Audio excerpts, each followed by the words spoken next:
We're kicking off today with Rani of Jhansi. She was the Maharani consort of the princely state of Jhansi in Maratha Empire from 1843 till 1853, by marriage to the Maharaja Gangadhar Rao Nuarkar. I tried, folks. When the Maharaja died in 1853, the British East India Company, under Governor-General Lord Dalhousie, refused to recognize the claim of his adopted heir and annexed Jhansi under the doctrine of lapse. The Indian warrior queen is known for joining the revolution against British oppression in 1857, shortly after they deposed the queen. She led the successful defense of Jhansi against company allies, but in early 1858, Jhansi fell to British forces under the command of Hugh Rose. The Rani managed to escape on horseback and joined the rebels in capturing Gwalior, where they proclaimed Nana Sahib as Peshwa of the revived Maratha Empire. Rani was trained as a horseback rider and sword wielder from a young age and was quick to join the fight for India's freedom. Several slayings of British civilians occurred during this period, and whether or not Rani was involved is disputed. The British certainly believe she oversaw the slayings, and she ultimately perished fighting against them. She died in June of 1858 after being mortally wounded during the British counterattack at Gwalior, and is viewed today as a hero in India against tyranny. So,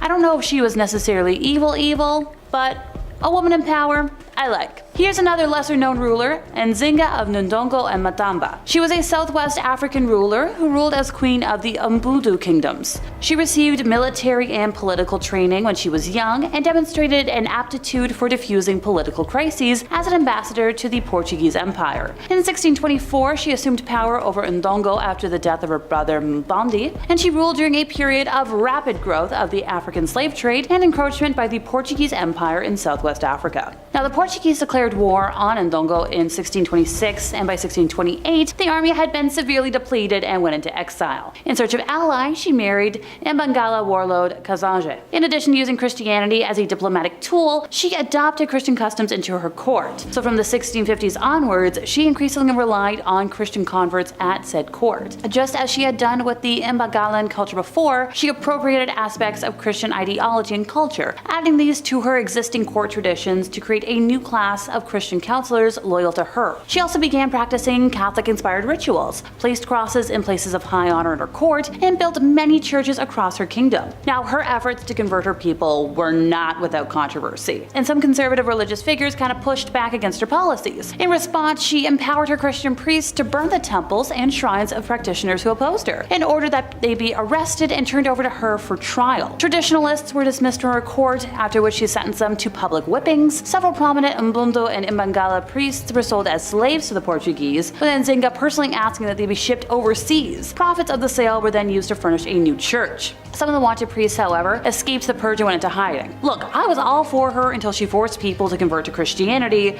and then banished them when they didn't. That's where I draw the line. Here's another lady ruler, the Byzantine Empress Irene of Athens, who ruled between 797 to 802 CE. She co-ruled with her son for 2 decades before leading the kingdom by herself. Atta girl. Her son, Emperor Constantine VI, was an unpopular emperor. The mother-son duo was indeed a Greek tragedy. She was an ambitious woman, but she wanted full control of the empire. Like, I don't blame her for that part. Here's how she did it though. With the help of some political allies, she led a conspiracy against her own son. Eventually, they did reconcile, but I'm not done yet. In 786, the public turned against Constantine after he decided to divorce his wife and marry his mistress, and Irene took advantage of that and once again conspired against her son. She ordered his arrest and gouged his eyes out. Like, look, it's a little extreme. Most, if not all, historians agree that she only blinded him for her own personal selfish political gain, since he wasn't really that bad of an emperor and wasn't doing anything to make any situations worse, so her killing him was kind of pointless. Pun not intended.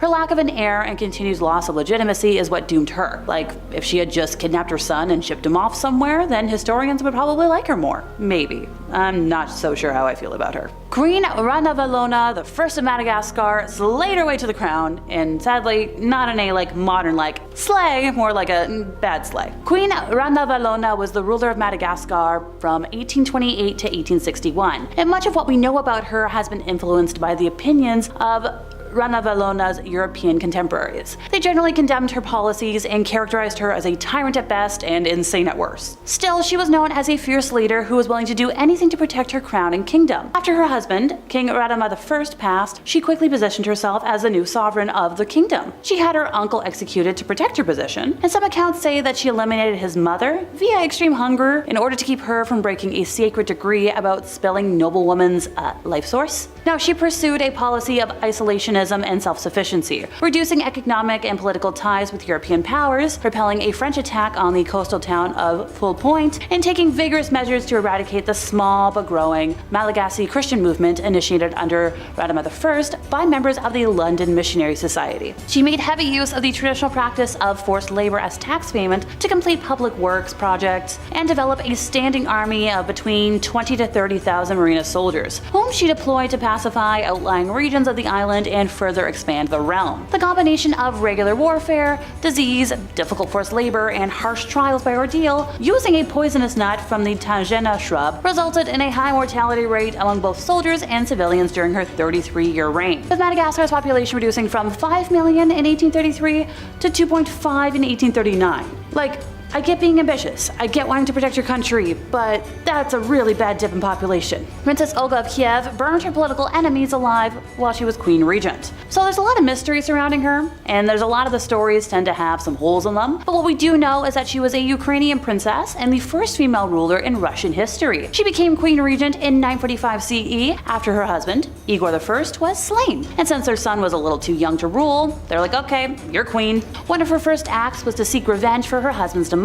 So by her orders, the men responsible were captured and executed using scalding water. And she didn't stop there, or else she wouldn't be too memorable. In her fury, she ordered the hundreds of people from the men's tribe to be taken out in retribution for her husband. Some accounts suggest that Olga had the tribe leaders be buried alive, and that she devised a plan to set their entire town on fire. One story suggests that she fooled the tribe leaders by inviting them to a retreat, then locked them in a bathhouse and burned it down. Whatever really happened, and it's not fun, Olga devoted herself to Orthodox Christianity shortly after her vengeance was complete. Despite her past, she eventually became the first person of Russian heritage to receive sainthood from the Orthodox Church. Okay, I get wanting revenge, I do, but there's a line. How about we chat about another notable Russian ruler next? When Catherine the Great first arrived in Russia, no one knew that this relatively unimportant German princess will one day rule all of Russia. She was eventually married to Tsar Paul III, who was an unpopular leader. He had run afoul of the Orthodox Church, and even his own wife wrote in memoirs that he was a feeble-minded drunkard. Oof, not good. Catherine took on a lover, Grigory Orlov, and together they were able to court the country's military leadership and overthrow the husband. She was a talented horseback rider and personally led 14,000 soldiers to depose the Tsar. Afterwards, she donned a male uniform and declared herself the Empress of Russia. Also, she apparently was like a bit of a Luddite. She did not understand the true power of the Industrial Revolution, and she was against introducing machines into Russia. Emerging industries. Primarily iron smelting, fabric production, those things that really could make some money. She thought the machines destroyed jobs, and I get it, but oh boy. So this led to a predictable crisis at the end of the 18th century when Russian industries fell way behind their Western competition.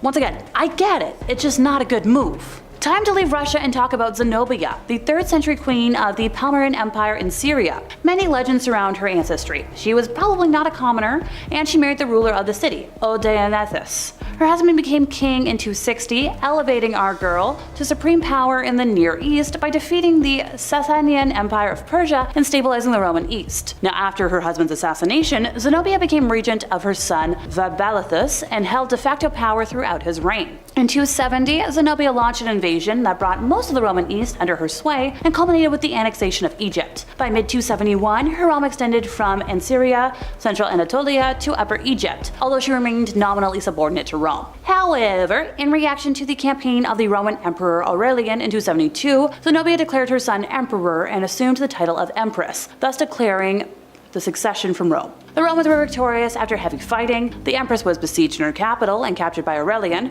who exiled her to Rome, and that's where she spent the rest of her time. Fredegund of Soissons was queen consort to King Chilperic I, who ruled from 561 to 584 CE. Now, she came from humble beginnings, but quickly rose to a position of power in the small Frankish kingdom. She convinced her husband to leave his first wife and slay his second, ensuring her close relationship with the king was secure. So after all that happened, enter Brunhild. She was the wife of Sigebert I, the king of Austrasia, who was half-brother to Chilperic. This caused a fierce rivalry between the two queens because she was like, yo, why are you making your husband leave all these people? And they had a lot of death. Wasn't fun. Okay, here's a name everybody should know, Catherine de Medici. It was no new news that Henry II of France had a lifelong affair with his mistress Diane de Poitiers. Well, on his deathbed, he begged his wife, Queen Catherine, to allow him to see her. And the queen was like, yeah, no, Diane's not even coming anywhere near this room. The king died a lonely and painful death without his love by his side. But, okay, that's not what made her a terrible queen. The queen mother had a rebellious daughter named Margaret, who decided to cross the queen, and Catherine was like, I'm gonna get my revenge. She would fight over her married daughter's adultery and affairs. It is said that Catherine's screams could be heard echoing throughout the palace. During one instance, when the queen mother found out about her daughter's new romantic interest, well, she locked her up in the castle and we never saw her ever again. Now look, I do understand that these emotions might have stemmed from the fact that, well, Catherine's husband had a mistress. But she proved herself as one of the worst queens in history when she ordered that her daughter's romantic interest be executed in front of her. So her son, King Henry, was like, okay, that's a bit too much. He had the guy executed, but like not in front of his sister. Alrighty folks, we're ending today with Isabella of France. She had a complicated relationship with her husband, King Edward II of England. The relationship would end over their opposing politics and a breakdown of trust in each other. Edward was known to keep male favorites close to him, often as advisors. Hugh Despencer the Younger became his chamberlain in 1318 and immediately began to push Isabella out of the king's sphere of influence. Edward began to favor Despencer over Isabella to the point where it was like, go do something else. Eventually, Edward faced conflict with King Charles of France, Isabella's brother. Isabella's lands were confiscated and she left for France. After Edward refused to return her land and get rid of Despencer, she and her brother invaded England and deposed the king. Now their son, Edward III, was then named as ruler of England. You know what? After everything else today, killing your husband, it doesn't seem so bad anymore. Many queens enjoy what's called sovereign immunity, which essentially means they cannot commit a legal wrong and are immune from civil or criminal proceedings. Let's say, for example, the late Queen Elizabeth iron knuckles a guy in the mouth, Deadpool style, because her tea was too chilly, and it causes a visceral spray of blood and a need for orbital surgery. And let's say she committed this armed attack in front of her entire family on Christmas. What happens to the queen?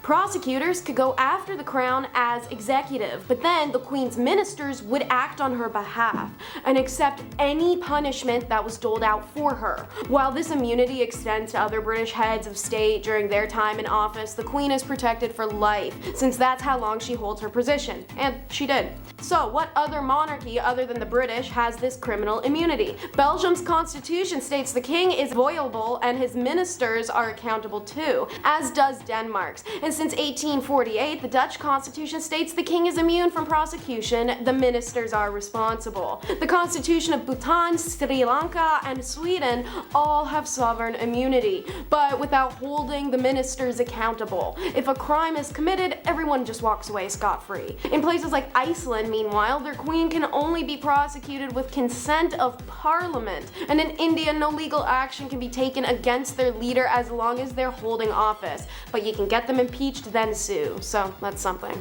Tradition number 9 is animal hoarding. I've always hated hearing people discuss how the British queen or king, whoever is on the throne, just owns all the fishes royale. So animals like whales, dolphins, sturgeons, porpoises, and even swans, thanks to a year 1300 rule. These guys are out here completely splashing around free and clear and completely unaware that they're owned by any petty human laws. However, owning a horde of pets is quite different, and Elizabeth and her corgis are nowhere near the first ruling monarch to start that tradition or build laws to protect them. Hippos were royal family animals back in ancient times of Egypt and were protected by law for centuries. Dogs, however, seem to have struck the hearts of European nobility. Mary Queen of Scots spent her life with dogs and loved them so much that she had hers legally licensed and protected, keeping them with her through her exile and imprisonment, and even her most adored lapdog was found in her petticoat just minutes after her head was chopped off. Charles II of England loved spaniels just like how Elizabeth loves corgis. In 1685, the writer John Evelyn wrote in his diary that Charles loved having having a number of little spaniels follow him and lie in the bedchamber.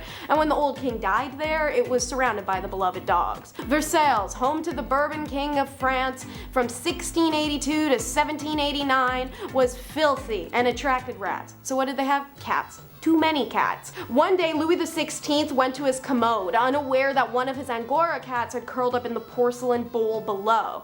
And to quote, when events galvanized the cat into attacking the sovereign from below, a dazed Louis fled, stockings in hand, ringing all the bell pulls. And who could forget Josephine, the wife of Napoleon, who literally started her own private zoo. Tradition number 8 is royal baby easel. This one is locked into just British monarchy, and it's more weird than messed up. The first person to learn of a new young royal's arrival to the world must be the queen. Hands down, no debate, even if a king is in the picture. But when it's time to share the news with the world, well, out comes the ceremonial golden easel and the poster board, set up smack dab outside Buckingham Palace. When Prince Louis was born in April of 2018, it was put on the same easel that announced his father, Prince William's arrival in 1982. Historically, the notices are handwritten, but today they're typed out with the time and birth just penned in. Tradition number 7 is continuing patronage. Being a queen comes with a Bible, even if you aren't religious by any means or Christian.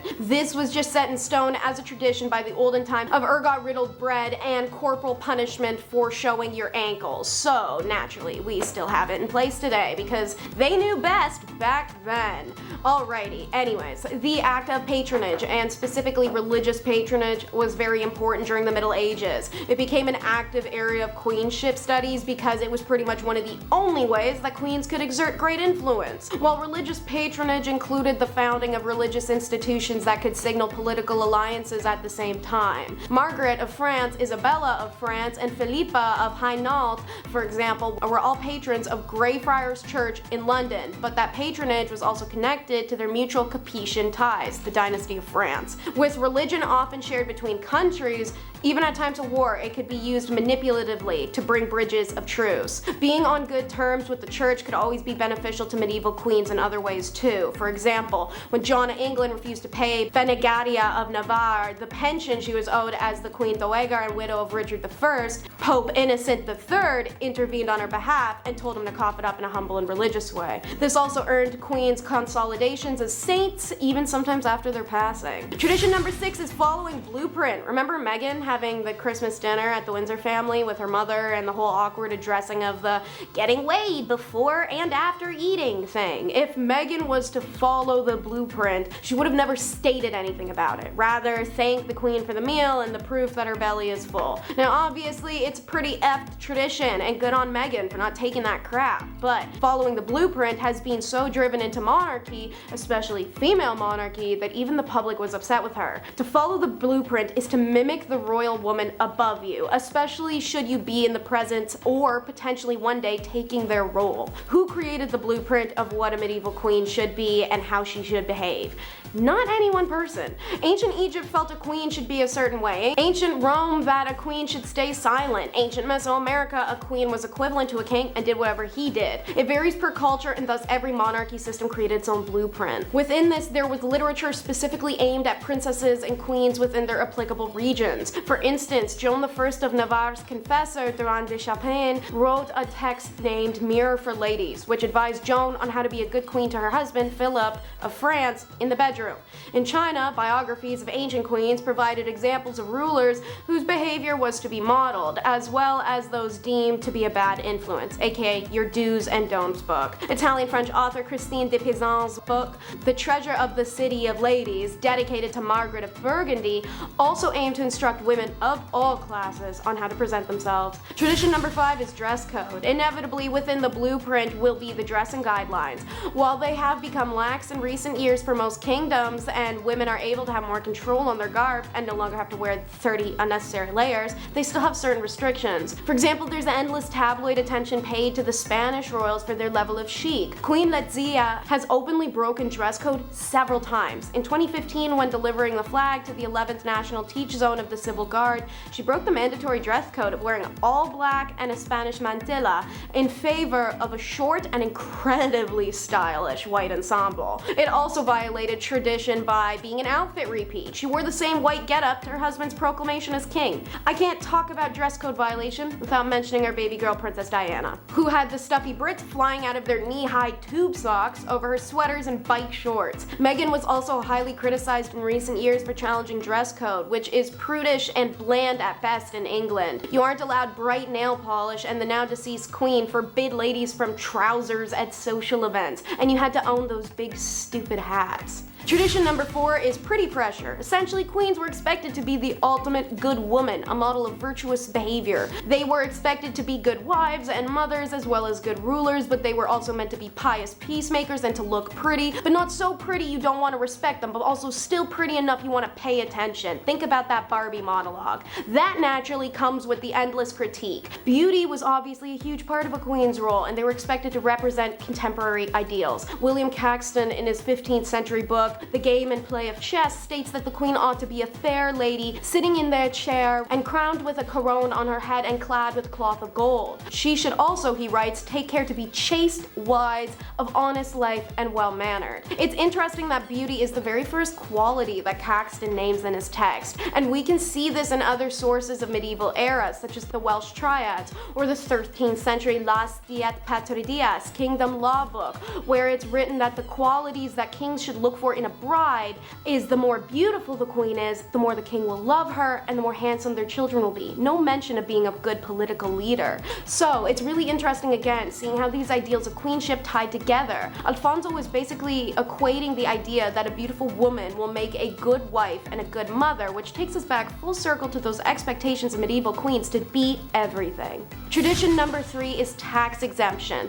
This one sucks. Imagine you happen to be born in random luck of the draw bloodline and just don't have to pay taxes. Quite a few countries had laws in regards to their leaders, be it king or queen, being exempt from tax. Queen Elizabeth wasn't required, and now neither is Charles. However, Elizabeth had been voluntarily paying income and capital gain taxes since 1992. Her grandsons are also paying their taxes but do not have to. King Juan Carlos, Spain's former monarch, has paid about $820,000 in back taxes amid an investigation by prosecutors into whether he and other royal members of the royal family used bank accounts in other people's names to hide assets from tax authorities. The payment announcement came just a month after the Spanish media revealed an investigation into possible tax evasion, and that occurred after Juan abdicated in 2014 and was no longer shielded by immunity from prosecution. The extent of that immunity has become an issue in previous corruption cases, but it remains an unsettled question. The Belgian royal family no longer holds any power, but receives large payments for their advisements and roles as, not to be rude, figureheads. These payments are always taxed, as are the family. Dutch royals are among the monarchies exempt from paying income tax still. Last year, the Prime Minister Mark Rutte rejected opposition demands to scrap the exemption. His government proposed an annual royal budget of £50.2 million for 2023, untaxed. Tradition number 2 is no ID needed. Royal prerogative is a special exemption statute from certain statute laws. England is famous for allowing its queen or king the right to no driver's license, no upholding of speed limits, and traveling without needing of a passport. That means even though Queen Elizabeth preferred to stick to driving on her private estates, she could technically go speeding around London and running red lights if she wanted to. Japan's Emperor Naruhito and Empress Masako are also exempt, as stated in a ministry document dated for May 10th of 1971. Apparently, it would be highly inappropriate to issue a passport to the emperor or empress. The document also stated that it will be highly inappropriate for the emperor to undergo immigration or visa procedures using a passport as an ordinary citizen. The Dutch head of state, similar to Elizabeth, does not require a passport for the reason that all passports in his country are technically issued by him. So it'd be funny for the king to have a passport where he himself has to ask for permission to allow himself into another country. Tradition number 1 is 2 birthdays. The 2 birthday tradition for British monarch dates back to 1748 when King George II combined the annual summer military march with his birthday celebration, which should have been during the winter, as to quote, with a November birthday being too cold for celebratory parades, he tied his celebration in with the annual Trooping of the Colour military parade. Trooping the Colour, a military parade, has its origins on the battlefield. A regime flag or colours was a key rallying point for soldiers during battles, obviously you gotta recognize your own flag. To ensure soldiers would recognize it, the flag was marched around, aka trooped, for the ranks to see. A regiment's colors came to have huge significance for serving soldiers, and the gain or loss of colors were seen as decisive moments in battle. Nowadays, since it also doubles as a birthday party where the kid invited his whole class, the marching of troops is a spectacular and boring display of 1,400 parading soldiers, 400 horses, and 400 musicians. The monarch arrives at the beginning, looks over the troop, the band performs, the bagpipe guys proceed to make an obtrusive wall of noise, and then they all start marching. The royal carriage follows along. Number 10, Mary I. So this is a ruler who could have reserved a place in common history as the first woman ever to be, the Queen of England. Instead, she is mostly remembered as Bloody Mary, a name she acquired because of her staunch and violent opposition to the Reformation. Look, the interwebs don't like the B word, so I had to spell it out. So I'm hoping you figured out what I was trying to say. The most controversial part of her reign was her religious policy. Despite promises a month into her rise to the throne that she would not pursue forced conversion of Protestants, Mary had leading Protestant churchmen imprisoned. She sought to reaffirm papal jurisdiction over England, and when the deal with Rome succeeded, the Heresy Acts were reinstated, which allowed for the burning of heretics. This sent a wave of fear through England, and around 800 Protestant nobles immediately fled the country. I wonder why. In February of 1555, the executions began. Protestant Archbishop Thomas Cranmer was forced to watch the bishops Nicholas Ridley and Hugh Latimer being burned at the stake. Cranmer repented his Protestant faith, and technically, under law, he should have been absolved as a repentant, but Mary refused to accept his absolution and had him burned at the stake as well, just to, set an example, or for funsies. By the end of her terror, Mary had almost 300 people executed, most of them by burning at the stake simply for the crime of being Protestant. Her reign was relatively short, lasting a little over 5 years, since she passed in 1558 from either ovarian cysts or ovarian cancer and was succeeded by Elizabeth I. Number 9, Wu Zetian. Look, I know I said in the title of today that I'd be talking about evil queens, but I support all women's wrongs. And rulers in other countries tend to have different titles to their equivalent of queens. So Wu was born to a relatively wealthy family and had extremely progressive parents, becoming well versed in a wide range of subjects including writing, music, literature, and perhaps most importantly, politics and governmental affairs. By the age of 14, Wu was summoned to the imperial palace to become a concubine of Emperor Taizong. After his passing, the newly anointed Emperor Li Zi, the youngest son of the late emperor, who became Emperor Gaozong, brought Wu to the imperial court to be his own concubine. I'm not going to unpack that. In 654, Wu bore a daughter, but shortly after the birth, it passed, with evidence showing strangulation. So Wu accused Empress Wang of the death, and Wang lost favor with the emperor. The most popular theory is that Wu actually did the act to her own daughter. So thereafter, the emperor conferred with his chancellors and, despite opposition, demoted Wang, having her imprisoned, and promoted Wu to empress. Later on, the emperor considered having Wang released, but Wu had her executed upon hearing this, because, can't have any witnesses. Upon her accession to the throne, Wu began targeting officials who had opposed her rise to power, having them arrested and imprisoned, exiled, forced to take their own lives, or executed. In 664, she accused several officials of witchcraft and had them executed as well, and their families became slaves within the imperial palace. In another incident, she killed her niece with poison, accused 2 others of the death, and executed them. She eventually passed after repeated bouts with illness, so nothing nefarious there. Number 8, Isabella of Castile. So when Isabella was born on the 22nd of April in 1451, there was little chance she would ever become monarch of Castile, as she was very far removed from the direct royal lineage. War, politics, and subterfuge intervened, however, and for many years, the Kingdom of Spain was in turmoil, suffering from civil wars and a lot of chaos. To quell one of the rebellions, the hand of Isabella was promised to the commoner, Pedro Duran Acuna Pacheco, but on his way to her, he suddenly fell ill and, passed. Now, this immensely fortuitous event for Isabella cemented her devotion to her faith, since she didn't exactly want to marry a commoner and prayed for divine intervention. Her marriage to Ferdinand, heir to the thrones of Castile and Aragon, cemented her future power. After the death of the King of Castile, the throne was given to Isabella. Her cruelty is recognized in the treatment of non-Christians, which led to the formation of the Spanish Inquisition, known for its extreme brutality and torture of mostly Jewish and Muslim folks. Isabella waged war on the Kingdom of Granada, the last Muslim kingdom in Spain, and the last piece to fall in the Spanish Reconquista. While some may see it as the liberation of Spain, for many others it was open genocide. By the time Granada was annexed, 100,000 Muslims were either dead or enslaved. Number 7. Catherine de' Medici. I'm chuckling, but I'm glad my obsession with reign in high school is about to come in handy. So serving as the Queen of France from 1547 to 1559, Catherine had enormous political sway over her sons, the French kings Francis II, Charles IX, and Henry III. They reigned through the French wars of religion and faced problems with a group of Calvinist Protestants called the Huguenots. It is widely believed by historians that Catherine attempted to have their leader, Gaspard II de Coligny, assassinated. The attempt failed, and fearing retaliation from the most powerful folks in power, Catherine planned to kill them all before they could take action. The result was the St. Bartholomew's Day massacre, which resulted in the deaths of between 5,000 to 30,000 Huguenots. Number 6. Lady Elizabeth Bathory. Born in 1560 on a family estate in royal Hungary, Elizabeth was of noble lineage and privileged with education, wealth, and a lofty social rank. Her first taste of the morbidly bizarre was introduced to her during the early years of her life, when she suffered seizures which might have been epilepsy.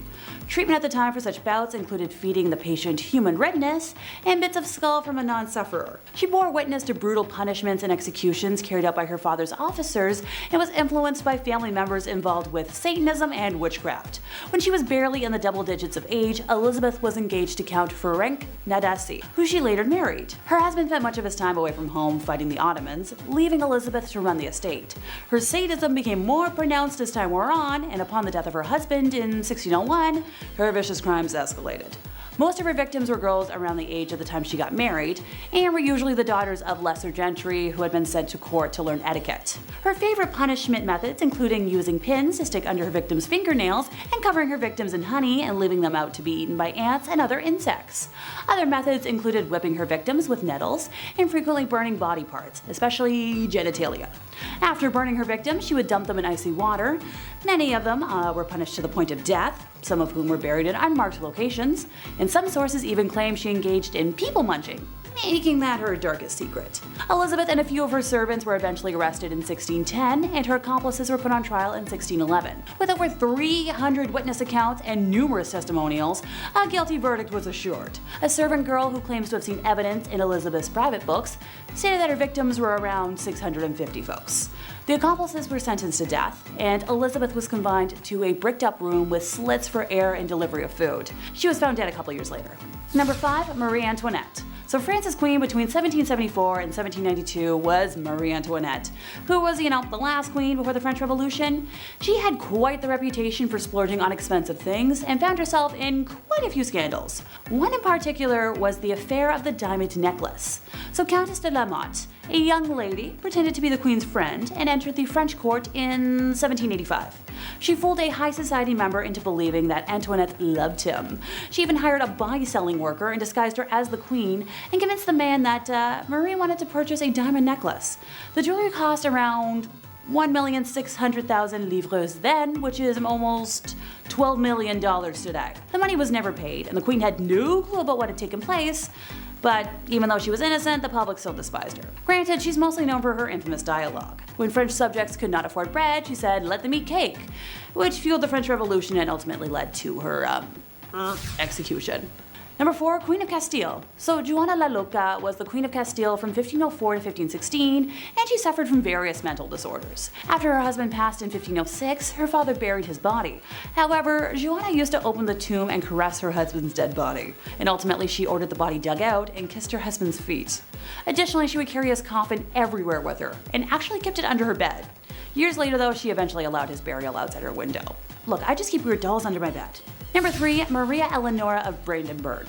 Maria Eleonora, born on November 11th of 1599, passing eventually on March 28th of 1655, held the title of Queen of Sweden from 1620 to 1632 as the wife of King Gustav II Adolf. Coming from a noble German family, she belonged to the prestigious house of I'm not even gonna try and say that. However, when Maria and Gustav gave birth to a girl with a genetic condition causing excessive hair growth, Maria was deeply shocked. The unexpected appearance of her daughter, combined with societal beauty expectations, pushed Maria to her limits. She considered her daughter ugly and refused to care for what she perceived as a monstrous creature. When Gustav died when Christina was only, this many years old, Maria blamed her for his death. For over a year, Maria subjected Christina to very harsh punishment, confining her to blacked out, darkened rooms to mourn her father in solitude for very extended periods, even placing her father's open casket in Christina's room and demanding she sleep next to it, which that's way too morbid, even by my standards. Maria's mental state deteriorated, eventually leading to Christina's removal from her custody. So thank goodness for Christina. Number 2 is Cixi the Dragon Lady. So the story of her rise to power is a remarkable one. Born at a time when Chinese women were politically invisible, this lady managed to acquire enormous political influence by exploiting her position as a royal concubine, engaging in court intrigues and manipulating those around her. By the end of the 1860s, she had become the most powerful individual in China. Her will and her reach even exceeded 2 male emperors, who she frequently bypassed or overruled. Now, she was originally born Lan Kuo in 1835, the daughter of a minor Manchu official, and at age 15 she was selected as a potential concubine for the emperor and relocated to the Forbidden City. She was elevated to the status of concubine officially by age 18, eventually giving birth to the emperor's only son, Zechun, a feat that earned her another promotion in the palace hierarchy. The emperor died in 1861, and shortly after the disastrous Second Opium War, left the throne to his only son. So as the mother of the reigning emperor, Cixi was given the courtesy title Dowager Empress. So by this point, the empress had become quite adept at manipulation, palace intrigues, and power games. Through forged evidence and false testimony, she engineered the arrest of the 8 ministers, 3 of whom were later executed. With the regency council gone, the empress became the de facto regent for the duration of her son's reign, until his early death from smallpox in 1875. The empress was instrumental in the succession, choosing her young nephew Zetian, who was crowned as emperor. So once again, this Dowager Empress acted as regent to the infant emperor, this time in a more formal capacity. 12 years into the young emperor's reign, our empress moved to the summer palace in Beijing, and surrounded by a network of informants and advisors, doted on by loyalists and conservatives in the bureaucracy and military, she continued to exert enormous influence on appointments, policies, and matters of state. Stories of the empress's extravagance are prevalent, since it has been claimed that she regularly increased her personal and food allowances, that she withdrew gold and silver from dwindling national reserves, and spirited millions of pounds offshore into bank accounts in London. Other tales of her exorbitant spending include her decision to spend 10 million silver taels, some set aside to rebuild the Chinese Navy, on the renovation of one of her palaces. Another rumor claims that 3,000 ebony boxes were needed to restore her jewelry collection. Number 1, Agrippina the Younger. So Julia Agrippina, also referred to as Agrippina the Younger, was a Roman empress from 49 to 54 AD, the 4th wife and niece of Emperor Claudius and the mother of Nero. After the death of her first husband, Agrippina tried to make shameless advances to the future emperor Galba, who showed no interest in her and was devoted to his wife. On one occasion, Galba's mother-in-law gave Agrippina a public reprimand and a slap in the face before a whole bevy of married women. She was one of the most prominent women in the Julio-Claudian dynasty, functioning as a behind-the-scenes advisor in the affairs of the Roman state via, the powerful political ties. She maneuvered her son Nero into the line of succession, and Claudius became aware of her plotting, but died in 54, and it was rumored that Agrippina poisoned him. She exerted a commanding influence in the early years of Nero's reign, but in 59 she was killed. Both ancient and modern sources describe Agrippina's personality as ruthless, ambitious, violent, and domineering. And that brings us to the end of our time, and I'm glad that, even though I'm part vampire queen, I just bully people. I swear I don't execute folks for fun, and not just because I'm not allowed to. Draining people of their redness, though, well, that's another story.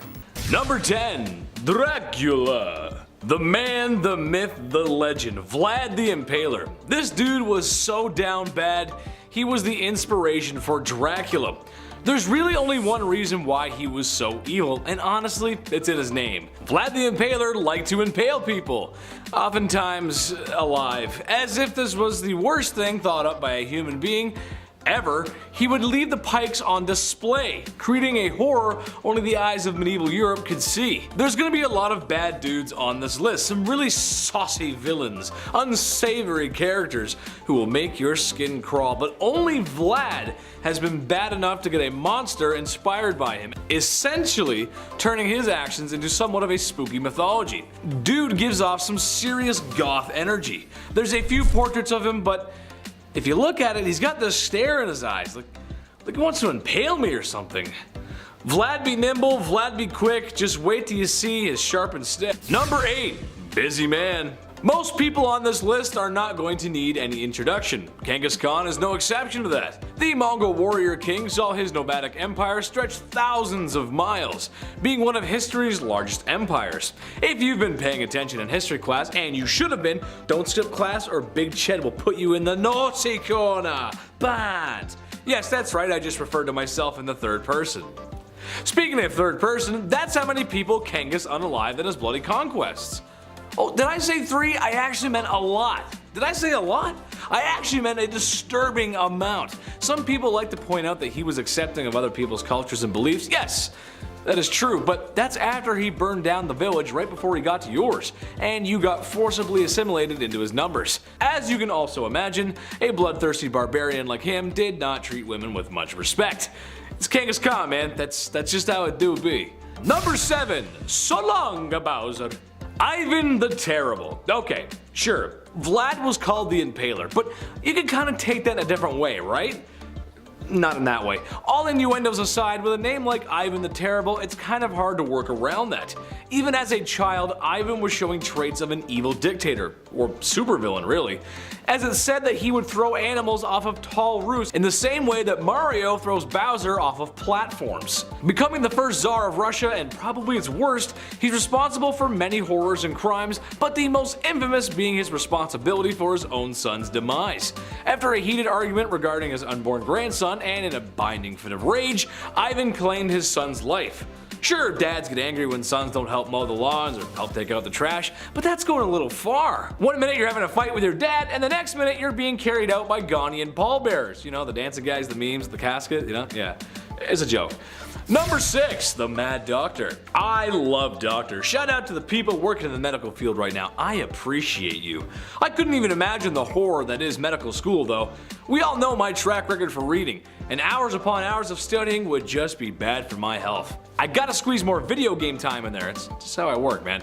However, one doctor I would not want to cross is Dr. Henry Howard Holmes. He is most likely the inspiration for a lot of horror movies. A serial unaliver, said to have been performing surgeries on animals at a young age, which, again, doing some freaky deaky stuff to animals as a kid is like the red flag of red flags. It's like the only red flag. If that wasn't enough, he used to steal cadavers from the university he was studying at and doing all kinds of not nice things to them, naughty, bad. Having a clear obsession with medical practices and anatomy probably was helpful in disposing of his victims. And like something from Tales of the Crypt Keeper, that's exactly what he did. He constructed a large house, or building really, with trap doors, secret tunnels, and a lot of rooms. A basement where he could dispose of his victims. He would later then open this house of horrors up as a hotel where unknowing people would come to meet their doom. Yes, Tales of the Crypt Keeper. Come check in to the Hotel of Doom. Number 5. Bad Comrade. Stosif Jalin was the leader of the Soviet Union for probably too long. A man who worked his way up the political chain until General Secretary meant leader, which, if you look it up, it's kind of crazy. That itself is a crazy story. He's responsible for a great loss of life. It is estimated in the range of 40 million people. Ooh, yikes. Most spooky evil dudes usually go after an enemy, to someone they consider to not be part of them. He did do this, but a lot of his own people sadly met their ends from the Red Menace too. Organized and deliberate purges of people and famines to starve people. It's safe to say he is and was and always will be one of the worst humans to ever walk the face of the earth. To put it in perspective, Jalin's son was a soldier in World War II, and after being captured by German forces, the Germans thought they had one on the boss. Heck, this was a get out of jail free card, right? Well, when a prisoner trade was proposed by the Germans, Jalin laughed at only how an evil communist could, and denied the trade. His son would later perish in a POW camp shortly after. What a monster. You think you trade with me? Keep them, I don't want. Number 4. Fine white powder. Oh, to be in Miami in the mid-1980s. If I had one wish, it would be to spend a summer night in the neon-soaked beaches of Miami under strict laws enforced by a president who didn't know what was going on right underneath his nose. If you were around back then you probably got to experience something like that. Or at least in my fever dreams. I hope so. But as much as I'd like to be Tony Montana with all that sugar on his desk, I know it's bad for my health. Speaking of bad for your health, Pablo Escobar. I know, that's where I went with that. Probably the most ruthless criminal ever to live on planet Earth. Pablo was a poor man born in a poor country, but ended up being one of, if not the richest man on planet Earth. His lucrative distribution of adult sugar in the 80s made him very wealthy. It also made him very dangerous, as he was willing to do whatever to get his way. Extortion, bribing, bombing, just about anything you can think of. Oh yeah, he was one bad dude. He had so much money that he had to bury it all over Colombia. Every once in a while some of his buried treasure pops up, and as much as I want a quick million in US cash, I'll just put it back where it came from. Oh Dios mío, lo siento Pablo. Number 3. Al Capone. Another ruthless criminal, and honestly, Capone walked so gangsters like Pablo could run. Part of the ruthless Italian mafia that was the outfit, Capone worked his way through the ranks during 1920s Prohibition America, earning millions in his time where really just $100 could stretch a long way. Capone is noted for his violent behavior throughout his life and the many accidents he caused directly or indirectly. Prohibition and the Depression were hard times for a lot of folks in America. However, the media and the people of Chicago at first always wanted to see what the lavish gangster was up to, as his criminal life became somewhat publicized. Most likely due to his wealth. The dude was rich. He eventually would get arrested and sent to Alcatraz, which was probably the worst prison in America, or the best Call of Duty Zombies map, depending on how you look at things.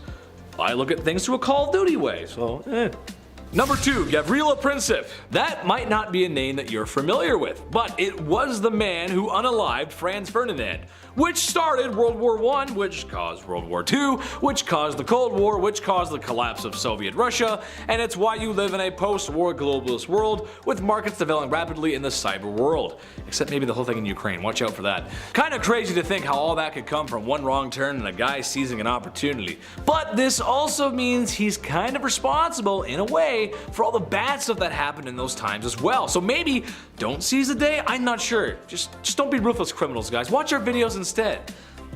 Although I could blame him for failing my math test in high school.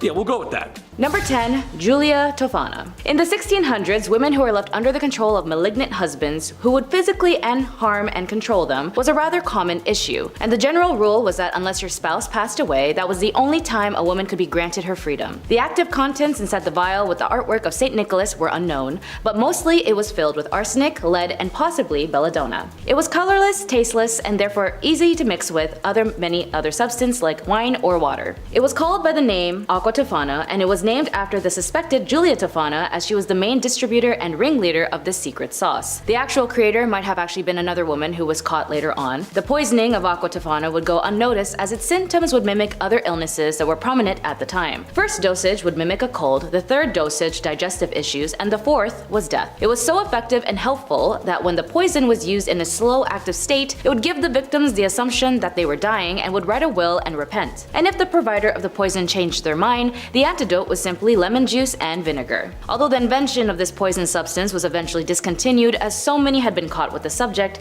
it lasted for the length that it did due to the assumption that it was a cosmetic, when really it was for women of this time a vial of liberation and freedom. Number 9. Vladimir Demikov. A very famous Soviet scientist by the name of Vladimir Demikov was known for his innovation, organ transplants, which had saved many lives in the medical world by extending life from near-death events. However, how he came to this is just as disturbing and concerning as it was revolutionary and innovative, and he would transplant a number of vital organs between dogs. But then he decided to experiment even further by sewing together a two-headed dog. He and his assistants would attempt to operate not just a few times, but over 24 times to create a functioning two-headed dog, and it was at the 24th time it was widely publicized. It was even featured on Life magazine, and unsurprisingly was considered a very dark, horrifying creation that had been beheld. He sewed together the head of a neck of a small dog dog named Shavka onto the neck of a large stray German shepherd named Brodyaga. The mad scientist created an unnatural creation at a disturbing cost. For the surgery itself, Demikov amputated Shavka the lower body below the forelegs, keeping her heart and lungs connected until just before the transplant. Then he attached Shavka to the upper body of a corresponding incision of Brodyaga's neck. The operation lasted 3.5 hours, although both could function, and here Shavka ended up dying as she was not attached to Brodyaga's stomach, so whatever she ate fell out. And tragically, the two animals died 4 days later due to the damage of a crucial vein. The previous pair of dogs lasted for a month before they too died in a fatal end,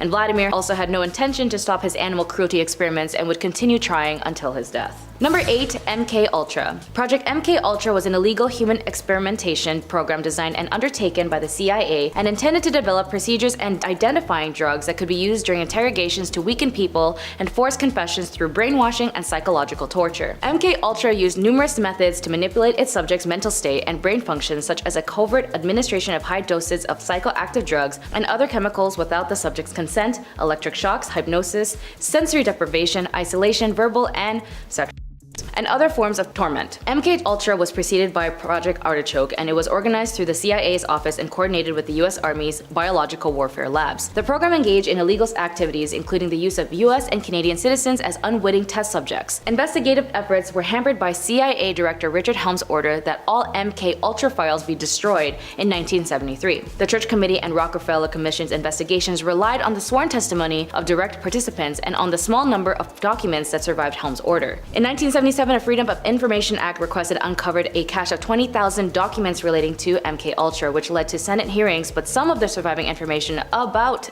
MK Ultra was declassified in 2001. Number 7. Philip Zimbardo. An American psychologist and a professor at Stanford University, was known for his involvement, leadership, and administration on the research of the Stanford prison experiment. He was heavily criticized as the experiment was seen unethical and scientific reasons. The Stanford prison experiment was a psychological experiment conducted to stimulate a prison environment to examine the effects of situational variables on participants' reaction and behaviors. Participants were recruited from the local community with an ad in the newspaper offering $15 per day to male students who wanted to participate in a psychological study of prison life. Keep in mind, $15 back then is roughly $114 today. Volunteers were chosen after assessments of psychological stability and then randomly assigned to being prisoners or prison guards. Over the following 5 days, psychological harm of the prisoners by the guards became increasingly brutal. After psychologist Christina Maslach visited to evaluate the conditions, she was upset to see how study participants were behaving, and she confronted Zimbardo, and he ended the experiments on the 6th day. The SPE had been referenced and heavily criticized as an example of an unethical psychological experiment, as a harm inflicted on the participants in this and the other experiments in the post-World War II era. Because of this experiment, it prompted American universities to improve their ethical requirements and institutional review on human experiments to prevent them from being similarly harmed. The goal of Zimbardo's primary reason for the conducting of the experiment was a focus on the power of roles, rules, symbols, group identity, and situational validation of behavior that generally would repulse ordinary individuals. But with one positive result of the study is that it altered the way the US prisons are run. For example, juveniles accused of federal crimes are no longer housed before trial with adult prisoners due to the risk of violence against them.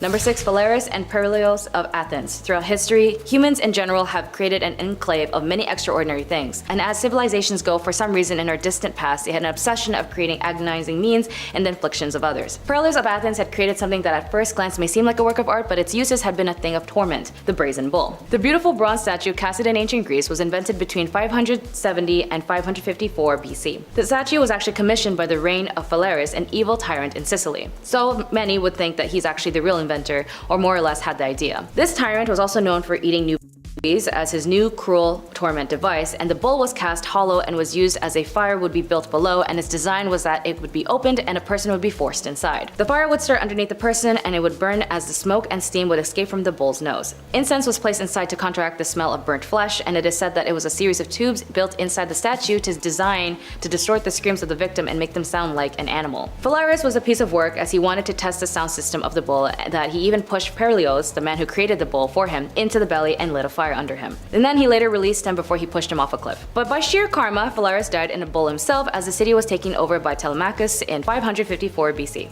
Number 5. Lytle S. Adams. After hearing about the vicious attacks of Pearl Harbor on the radio, Lytle S. Adams developed a unique plan of vengeance against the Japanese Imperial Army with the Bat Bomb. The bomb consisted a bomb-shaped casting over 1,000 compartments, each containing a hibernating Mexican free-tailed bat with a small timed incendiary bomb attached. Dropped from a bomber at dawn, the castings would deploy a parachute in mid-flight and open a release of bats, which would then disperse to eaves and attics in a 20-40 mile radius. Adams stated that the bat was the lowest form of animal life and that until now, reasons for its creations have remained unexplained. He went on to espouse that bats were created by God to wait this hour to play their part in the scheme of free human existence to frustrate any attempt of those who dared desecrate our way of this life. This weird device was then of course proved by President Roosevelt, who's remarked that his friend wasn't crazy, but the idea was worth looking into. Either way, after the conducted of a few tests, the program was eventually cancelled after it was estimated a use of $2 million, or in today's value $32 million, was wasted on this invention. When it comes to war, humans showcase the worst of the worst if it means of expanding their nation's political planning, and if you're in the military, there's an internal conflict to fill in your nationalism and your internal duty to serve the country, and you forget your economical issues. When it comes to the invention of war, as it has been showcased throughout history time and time again, even in current unfortunate events, the creation leads to genocide by means of invention of different kinds of warfare. Developed by Fritz Haber, who was a professor at the University of Karlsruhe, was a brilliant chemist who invented the industrial scale productions of ammonia-based fertilizer. Alongside Frederick Guthrie, the two was noted as the ones who weaponized and synthesized a vescent chemical warfare agent called mustard gas, a widely used weapon used during World War I by both sides of the conflict with particularly harmful and deadly effects. It was responsible for the 1,205,655 non-fatal casualties and 91,198 deaths. The effects range from minor symptoms such as skin irritation and conjunctivitis to severe lung damage when inhaled. Despite the horrific use of mustard gas during World War I, there was a silver lining: the discovery of the first modern chemotherapeutic agent based on observations of World War I survivors exposed to mustard gas.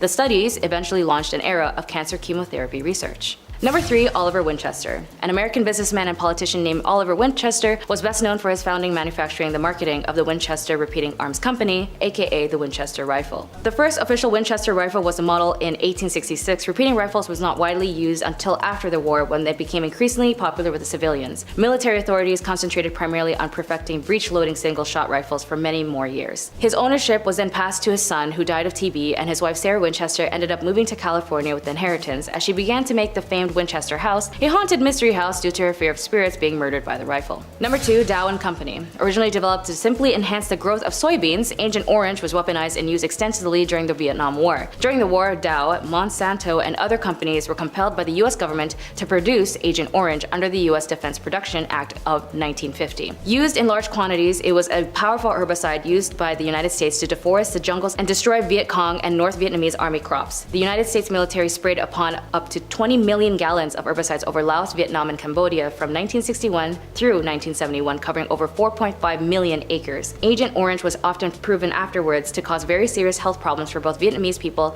and returning US military personnel and their families. Among were rashes, birth defects, and severe neurological problems, as well as cancer. This military action has caused the nation of Vietnam. Since then, the country has reported over 400,000 of their people were maimed and killed by the harm of the herbicides, that 500,000 of their children have been born with birth defects caused by the exposure of Agent Orange. The US courts, of course, have constantly ruled that Dow and other manufacturers bear no responsibility for the development and the use of Agent Orange during the Vietnam War, and have dismissed all legal claims to the contrary. And finally, number 1. Oppenheimer. An American theoretical physicist and director of the Manhattan Project Los Alamos Laboratory during World War II, is often called the father of the atomic bomb, causing the destruction and devastation of the Japanese as it resulted the tragedies of 200,000 civilians and military personnel. The ethics of these bombings and the roles in Japan's surrender are subjects of debate. Oppenheimer did important research of the theoretical astronomy, as well as the quantum field theory and the extensive of quantum electric dynamics. But with his interests that led him to the developments of these weapons still hold to this day dire consequences on the lives that it would affect. In a very famous quote to his recognition, he has said, "If the radiance of 1,000 suns were to burst at once in the sky, that would be like the splendor of the mighty one. Now I have become death, the shatter of worlds." In a meeting he had with President Truman, he was distraught at the invention, as it was now readily usable at the hands of practically anyone. And President Truman was infuriated at Oppenheimer when he said, "Mr. President,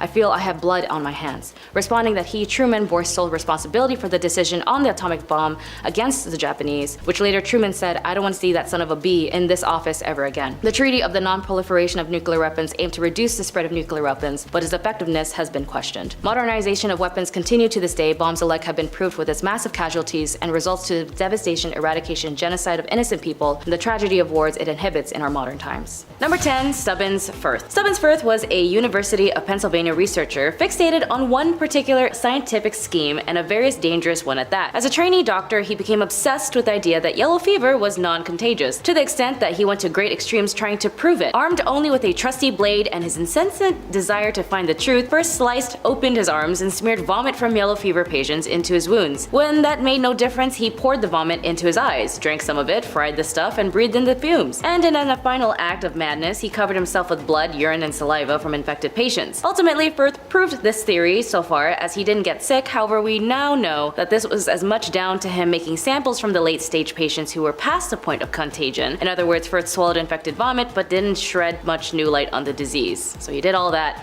for nothing. Number 9. Jose Delgado. University of Madrid graduate Jose Delgado may have received a prestigious professorship at Yale University, but his research was on dealing with mind control. While at Yale in the 50s-60s, Delgado inserted electrode implants into the brains of primates and used a remote control that gave off radio frequencies to make the animals perform complicated movements. Later, he placed the implants into the brain of a bull and got into the ring with the beast using his transmitter to stop charging before it reached him. Aside the animal cruelty, he even tried these experiments on 25 people and wired them up. Behaviorally, it only induced the people's anger and impacted more towards their aggression, but he kept striving for a way to achieve mind control, and even once said, "We must electronically control the brain, and someday armies and generals will be controlled by electric stimulation of the brain." I don't know, I guess it doesn't work. Number 8. Paracelsus. Switzerland Paracelsus' contributions to toxology were based heavily in astrology, and he is quite well known for offering the community a wide array of useful ideas and innovations. He was a pioneer in several aspects of the medical revolutions of the Renaissance, emphasizing the value of observation in combination with received wisdom. However, for all of his use, he also thought he might be able to create a homunculi, or small humans, who stood no more than a foot or so height and performed actions very similar to Gollum.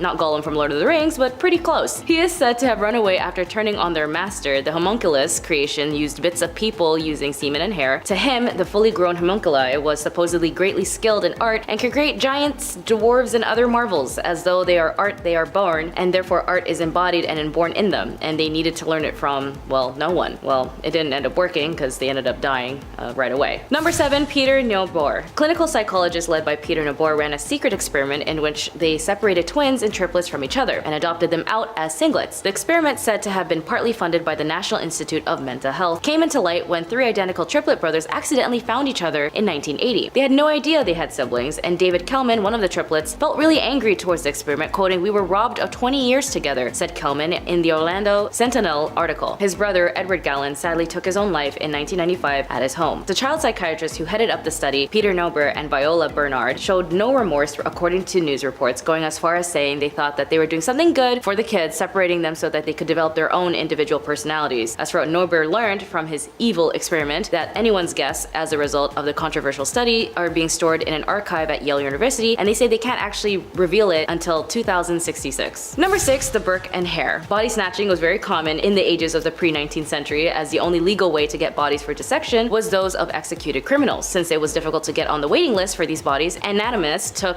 buying bodies from the grave robbers or even doing it themselves. Up until the students and the anatomists would carry out their own raids in graveyards, acquiring cadavers as and when they could, William Hare and his friends William Burke found ways of delivering fresh corpses to their boarding houses without actually having to steal a body, which is that they would smother more than a dozen lodgers at that boarding house. And then they would sell their bodies to the anatomist Robert Knox, and Knox didn't notice or care that the bodies that he received were recently fresh, as it was imperative to his job. Burke was later charged and died for his crimes, and the case spurred the British government to loosen the restrictions on dissection. The scandal led to the Anatomy Act of 1832, where they made a great number of cadavers legally available for education purposes. Typically, these bodies would be from those who died in an asylum and had no relatives or any ways to cover for funeral costs. Number 5. Sidney Gottlieb. Gottlieb was in charge of the CIA's MK Ultra project in the 1950s. This project's goal was to investigate techniques that would crush the human psyche to the point that it would admit to anything. I guess in some ways it's kind of like the truth serum, but with psychology. More specifically, he too also wanted to find a way to do mind control like Delgado in number 9. He wanted to find ways liaise with the CIA to induce the behaviors of enemies, but in these cases, Sidney went his way to by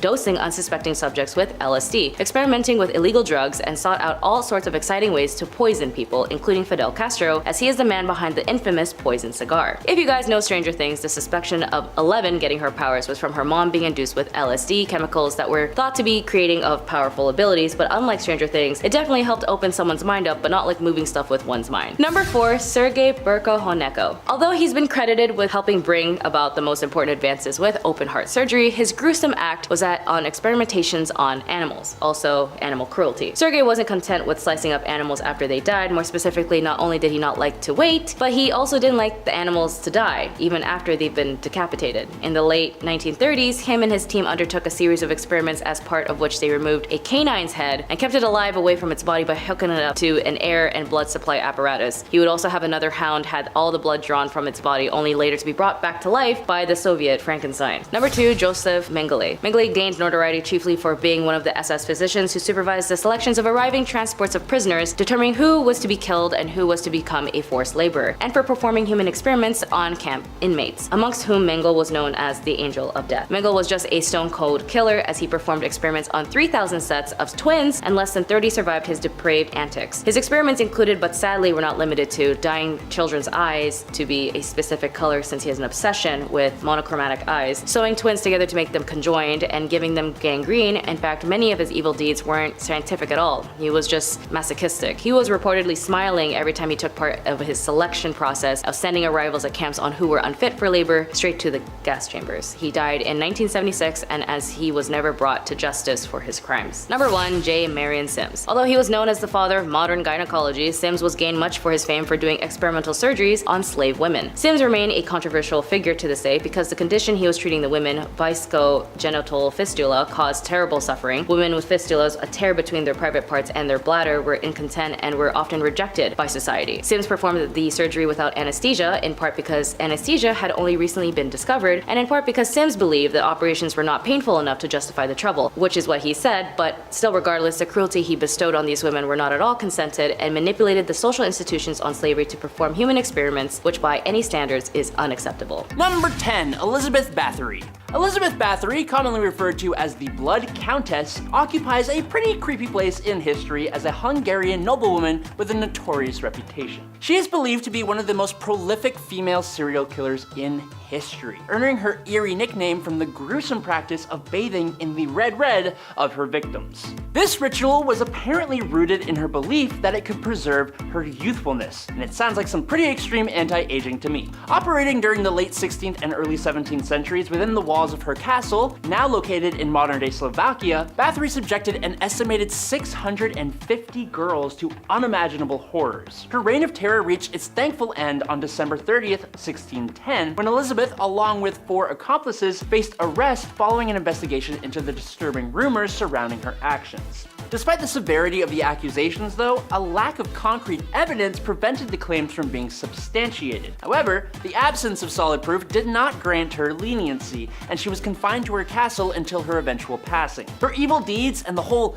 blood-soaked castle deal make her a heavyweight in the true crime scene. It's a legitimate horror story with more questions than answers. Would probably make a great horror film, though. And in at number 9 today is Ma Barker. Ma Barker, a notorious figure in US criminal history, served as the leader of the feared Barker gang, which her sons were also a part of. Gaining the title of the FBI's public enemy number 1, Barker orchestrated a series of robberies, murders, and kidnappings across the American Midwest in the early 1930s. Her life came to a pretty explosive end in 1935 during a prolonged standoff in her Florida hideout, setting a record as the longest standoff in FBI history. J. Edgar Hoover, the FBI's first director, once described her as the most vicious, dangerous, and resourceful criminal brain of the last decade. Hoover's description added to Ma Barker's mysterious reputation, solidifying her reputation as one of the most evil women of all time. Number 8, Belle Gunness. Belle Gunness holds the disturbing title of one of America's worst female serial killers. Even before considering her terrifying actions, she was already an imposing and physically intimidating woman, standing 6 feet tall and weighing over 200 pounds. It was alleged that she was responsible for the passing of her husbands, younglings, numerous suitors, boyfriends, and even her own daughters, Myrtle and Lucy. Belle's motive was pretty simple: greed. She gained income by stealing life insurance and assets from her victims. Reports suggest her victim count exceeds 20, with some claiming it could be over 100. Inconsistencies in her post-mortem examination, such as the reported height being 2 inches shorter than Bell's 6 feet, contributed to her becoming a figure in American criminal folklore, often compared to a female Bluebeard, because people will make things up and just run with it sometimes. Number 7. Griselda Blanco. Born in 1943, Griselda Blanco, known by her aliases of La Madrina or the Black Widow, emerged as a frightening figure in the criminal underworld. Hailing from Colombia, she etched her name in history as one of the most ruthless and feared queenpins ever known. Blanco's notoriety reached its peak as a key player in the notorious Medellin cartel, a criminal empire synonymous with violence and illicit trade. What sets Blanco apart is her unexpected role as a mentor to none other than Pablo Escobar. However, as fate would have it, their relationship eventually soured, paving the way for a rivalry that would echo through criminal history. Blanco's criminal empire revolved around the transportation of a certain illegal powdery substance from the fields of Colombia to the streets of the United States. This calculated operation, coupled with her alleged involvement in up to 200 people being ushered to the pearly gates, showcased Blanco's audacity and cunning in a male-dominated realm. Her ability to not only navigate but dominate such a perilous environment proved her prowess as a criminal mastermind. Following a stint behind bars, Blanco's life met a chilling end on September 3rd, 2012, when she was wiped out in a hail of lead, leaving a void in the criminal landscape she once ruled. I'm all for girl power, but let's just put that energy somewhere else, shall we? Cool. Number 6. Christiana Edmonds. Christiana Edmonds, also known as the Chocolate Cream Killer, was an English woman with a really disturbing hobby. She would purchase chocolates, lace them with strychnine, a powerful and toxic chemical, and then return them to the shop. Unexpecting customers who bought those chocolates would naturally fall ill. In 1871, a tragic incident occurred when a young person passed away after consuming one of the poisoned chocolates. Now, following this, Edmonds escalated her campaign by sending parcels of her dangerous chocolates to notable individuals. As the police began linking the fatal and damaging outcomes to the chocolates, Edmonds attempted to deflect suspicion by sending parcels to herself in order to mislead the police. How intelligent. Once she was caught, Edmonds was initially sentenced to death, but her punishment was later changed to life imprisonment due to her mental illness. Number 5. Mary I of England. Born on February 18, 1516, Mary I held the throne as Queen of England and Ireland from July 1553 until her passing. As the only surviving child of the marriage between Henry VIII and his first wife, Catherine of Aragon, Mary I's reign is notable for her brutal persecution of Protestants, earning her infamous moniker Bloody Mary. Her attempt to forcefully return England to Catholicism resulted in the forced passing of numerous prominent Protestants, contributing to a climate of fear and leading around 800 Protestants to flee the country, unable to return until her passing. During her reign, Bloody Mary implemented the heresy laws, which resulted in the burning of over 300 Protestants accused of heresy. Despite the widespread violence, Mary I was never prosecuted for her actions. However, after her passing on November 17, 1558, the winds of change swept through England, ushering away from her staunch Catholic policies. The efforts to re-establish Catholicism were ultimately reversed, marking a turning point in the religious landscape of England. Mary I's reign, entwined with religious strife and political turmoil, remains a complex chapter in history where power, ideology, and the consequences of persecution shape the course of a nation. Number 4. Wu Zetian.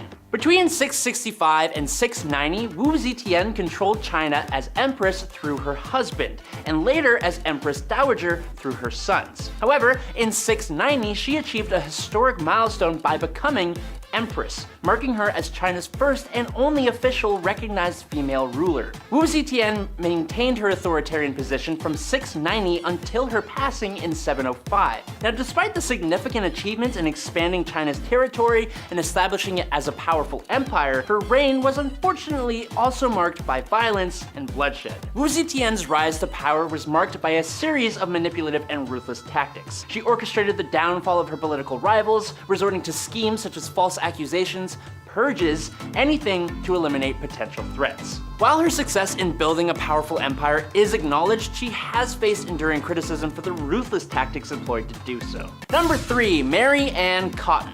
Mary Ann Cotton, who lived in the 1800s, left behind a criminal tale that's not all neatly documented. Back then, record keeping wasn't the greatest, so we're left with a bit of a puzzle when it comes to the exact details of her evil actions. But it's estimated that Cotton might have offed around 21 people. 3 of them were unlucky husbands, and a whopping 11 were her very own family. She had this not so friendly habit of using arsenic to bring their lives to an end, and then cashing in on their life insurance policies. The party came to a screeching halt, however, when she attempted this method on her stepson, Charles Edward Cotton, leading to her capture and the grand finale, a date with the executioner. Now, here's where it gets interesting.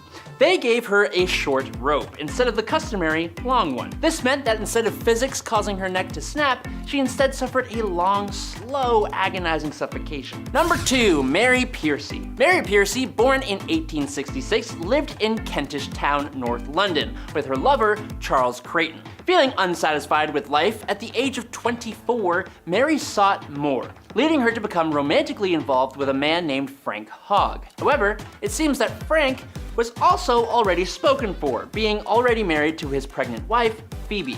The dark events unfolded on October 24, 1890, when a policeman discovered the almost severed body of a woman in Crossfield Road, Hampstead, along with a blood-stained pram. Mary's association with the crime drew attention when she displayed hysterical behavior at the mortuary while viewing the body of the deceased woman, later identified as Phoebe Hanelo, Frank Hogg's wife. The next day, the lifeless body of Hogg's daughter was found near Finchley Road, a mile away. This time, the cause was suffocation.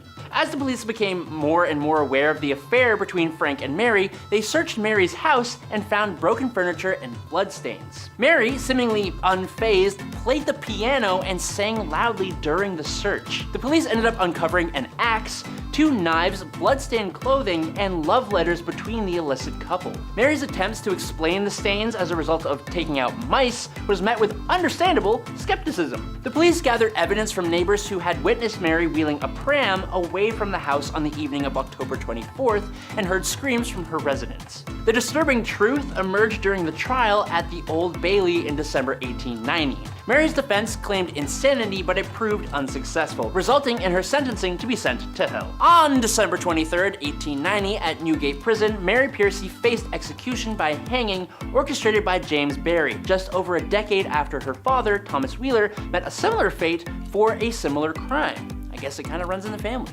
Number 1, Delphine LaLaurie. Delphine LaLaurie was a prominent New Orleans socialite who lived during the early 19th century. She's infamously remembered for her role in one of the city's most gruesome and horrifying scandals. Born Mary Delphine McCarty in 1787, LaLaurie married 3 times and became a central figure in New Orleans high society. However, her reputation took a pretty dark turn when her mistreatment of people that she kept forcibly endured came to light. Reports of extreme cruelty and sadistic practices circulated, revealing the disturbing treatment of servants within the LaLaurie mansion. In 1834, a fire at the mansion exposed a hidden chamber where individuals were discovered in appalling conditions, subjected to unimaginable horrors. The shocking revelation sparked public outrage, and Delphine LaLaurie fled the city, leaving behind a legacy of cruelty that continues to haunt the historical narrative of New Orleans. When it came to women who ruled with an iron fist, here are some that would shock you on how cruel they acted, like Irene of Athens. She ruled between 797 to 802 CE, and the untimely death of her husband caused the throne fell onto her, leaving her solely in charge. And during her regency with her son Constantine, Irene became very influential in government policies. Although she co-ruled with her son for 2 decades, she knew her son was an unpopular emperor, and the empress was an ambitious woman and wanted full control of the Byzantine Empire. With the help of some political allies, Irene led a conspiracy against her own son, but ultimately though the mother and son reconciled, but then again, it wasn't in the end. In 786, the public turned against Constantine after he decided to divorce his wife and marry his mistress instead, and so Irene took advantage of this and once again conspired against her son. In 797, Irene organized a conspiracy in which supporters gouged out her son's eyes, maiming him severely, and he was imprisoned and probably died shortly afterwards. With him out of the way, Irene proclaimed herself as the sole ruler, and Pope Leo III, already seeking to break links with the Byzantine Empire, used Irene's alleged unprecedented status as a female ruler of the Roman Empire to proclaim Charlemagne as Emperor of the Romans on Christmas Day of 800. Under the pretext though that a woman could not rule and so the throne of the Roman Empire was actually vacant, a revolt in 802 overthrew Irene and exiled her. The power-hungry woman remained in exile on the island of Lesbos where she had to support herself by spinning wool. She remained on the island of Lesbos until she died a year later, and see, this is why you don't get power-hungry and order an execution on your own son by gouging his eyes out. Even if he didn't have many friends, it's not his fault. I mean, Rani of Jhansi, also known as Rani of Lakshmibai, sounds like a total baddie, maybe not to her enemies, as she was a major threat to them with her violent rage to defend. But hey, when people are occupied, resistance is justified, and she led the Great Indian Rebellion in 1857 against the British colonizers and their imperial government. Wait,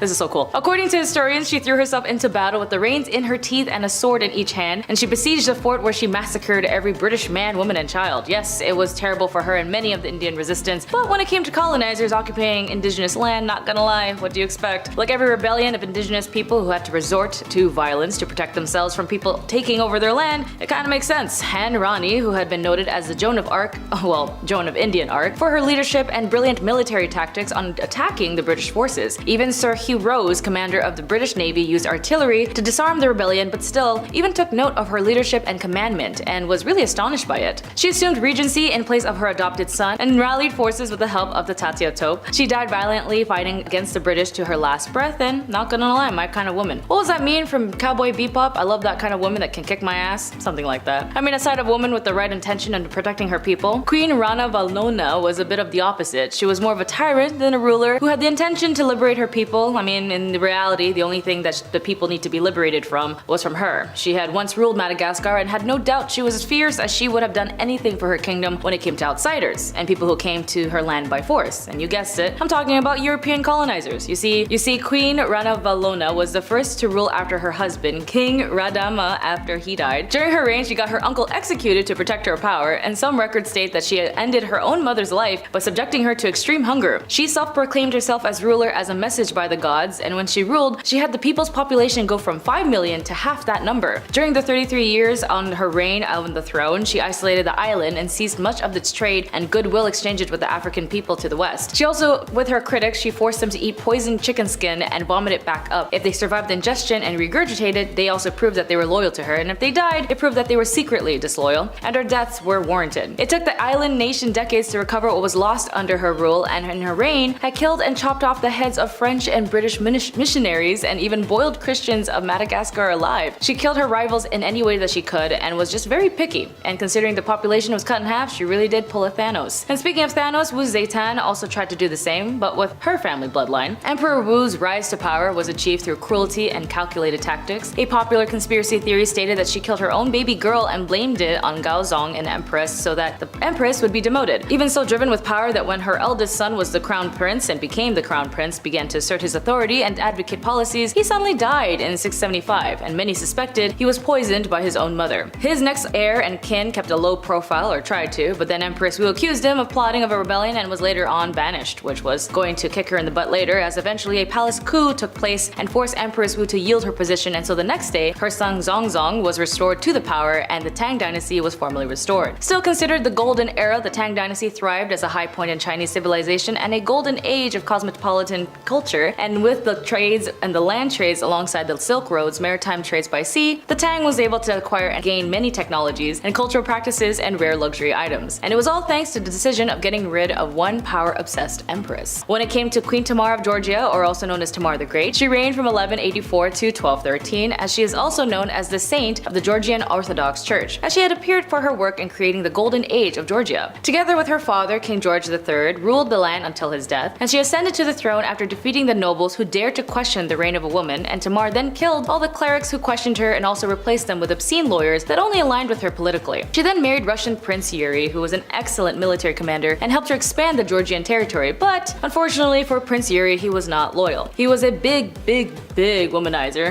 Anytime he did excursions, he went off to expeditions, and the land wasn't the only thing he was expediting.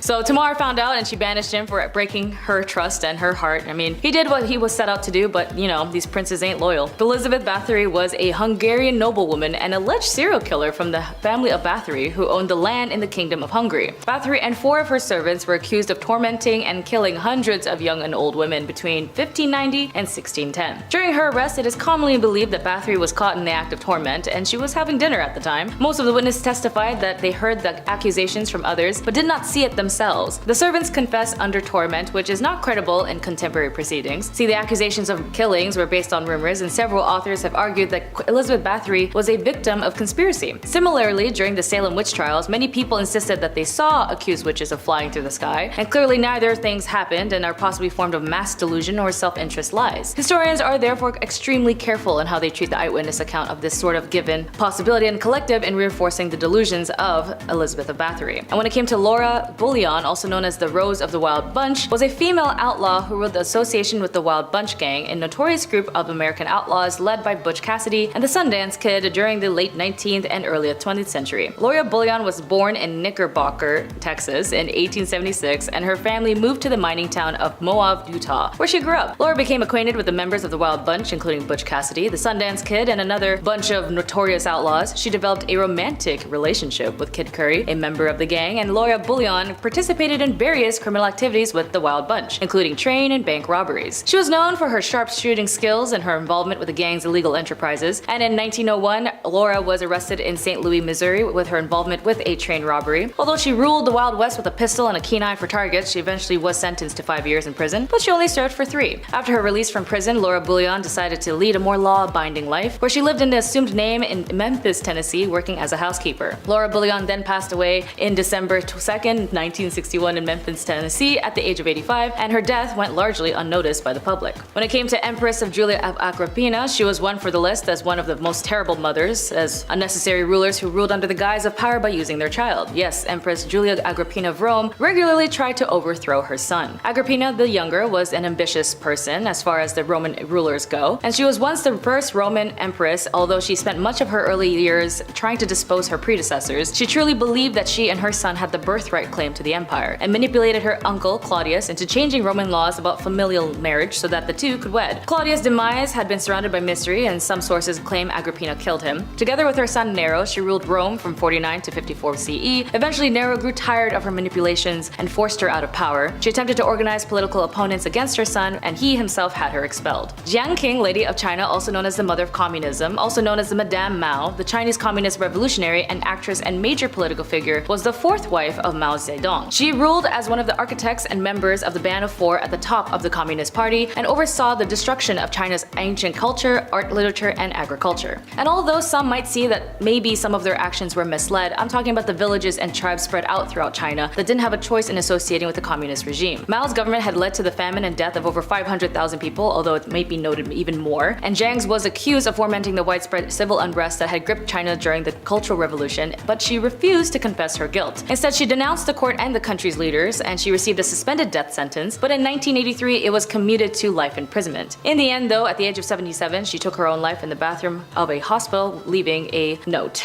Queen Isabella of the First of Spain is definitely on this list, as she was problematic like most of the one-minded sided individuals who have nothing better to do but to be exclusive and ignorant. And yes, I get she was a ruler of Spain that allowed the land to flourish in its riches and benefits, but who was it benefiting? Queen Isabella co-ruled Spain with King Ferdinand II from 1451 through 1504. During her reign, she marked by oppression. Called Isabella the Catholic, she and her husband instituted the Spanish Inquisition in 1478 to achieve religious unity by punishing non-Christians, doubters, and heretics. In 1492, the notorious Spanish Inquisition began her rule as she instrumented the efforts to expel Spanish Jews and Muslims from the kingdom. In 1492, the same year, she sponsored and led to Columbus' fateful journey as she decreed that all Jewish citizens either convert to Catholicism or be banished from the country. Jews from all around the country were brought to the Spanish court to either pledge their faith to the Catholic Church or be expelled on the spot. As for Columbus, as soon as he discovered the New World and immediately started slaying and enslaving people in Isabella's name, his expeditions to the New World directly led to the eradication of the Arawak people and the ends of millions of other other native peoples around the world. A dark legacy that was following both him and Isabella to this day. I mean, colonizers do be colonizing, and that's still happening today as it was part of history. King Henry VIII was and still is a nasty man. Sure, he was a pinnacle figure in England's policies and politics, but he did single-handedly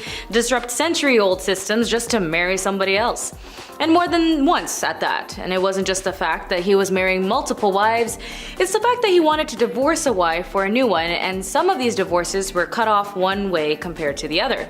In some way he was greedy, trying to create a nation under his standards by a male heir, but as greedy as one might be, he was also a hoarder. His urge to spend and purchase the best of everything drove England into debt. Reports suggest that he spent most of the kingdom's revenue hosting elaborate Christmas parties, as he was so fond of hosting parties that he renovated the kitchens of Hampton Court Palace. The renovated kitchen spread over 55 rooms with cooks who could prepare special meals. At the time of his death, he owned vast amounts of wealth, and the list of the wealth is as follows: 50 palaces, 6,500 hand weapons, 78 recorders, 70 ships, 78 flutes, a virginal, 5 sets of bagpipes, and 20,000 other items. When Henry inherited the throne, he also became the owner of money worth of £375 million. He also derived money from the dissolution of monasteries by imposing taxes on the people, and Henry, being a big spender, resulted him dying by debt as well. On his death, even though he was making bank, on the 20th of January 1547, he had accumulated 50 royal palaces as a mention of the record of the English monarchy, and spent the vast sums on those collections, including those musical instruments and tapestries. But not to mention gambling, as well as the millions he pumped into wars with Scotland and France. When Henry's son Edward VI took the throne, the royal coffers were in a sorry state. Henry was rather paranoid about illnesses and would go to great lengths to avoiding contracting the sweating sickness and the plague, which is something that his older brother did pass away from. He would frequently spend weeks in isolation and steered well clear of anyone he thought might have been the subject to disease, and this included his own wives. When he took his second wife, Anne Boleyn, caught in the sweating sickness in 1528, he stayed away from her until the illness had passed. Henry VIII was also known to self-medicate during his life, and even wrote his own prescription book which detailed how to treat ulcers and reduce inflammation. Joining a free tour in the British Museum, you can see Henry VIII's prescription book, for which he describes his own treatment of ulcers, reading an ointment devised by the King's Majesty made at Westminster, and devised a Greenwich to take away inflammations and to cease pain and heal ulcers, called grey plaster. Henry's less than complimentary nickname is a reference to the debasing of the coinage that took place during his reign in an effort to raise funds for ongoing wars against Scotland and France. Henry's Chancellor, Cardinal Wolsey, decided to add a cheaper metal to coins and thus mint more money at a lower cost. The increasingly thin layer of silver on coins would often wear off where the king's nose appeared, revealing the cheap copper beneath, hinting the name Copper Nose.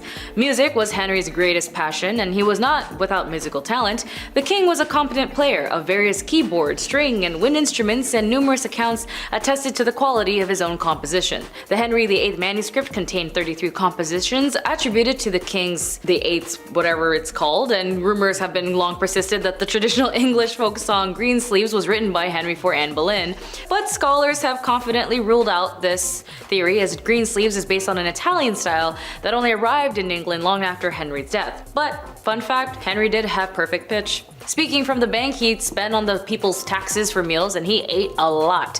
Henry was 6'2" in height and weighed approximately 200 pounds when he became the king. However, as years went by, Henry indulged much more frequently, and his weight went up to 320 pounds, and his waist measured up to 54 inches.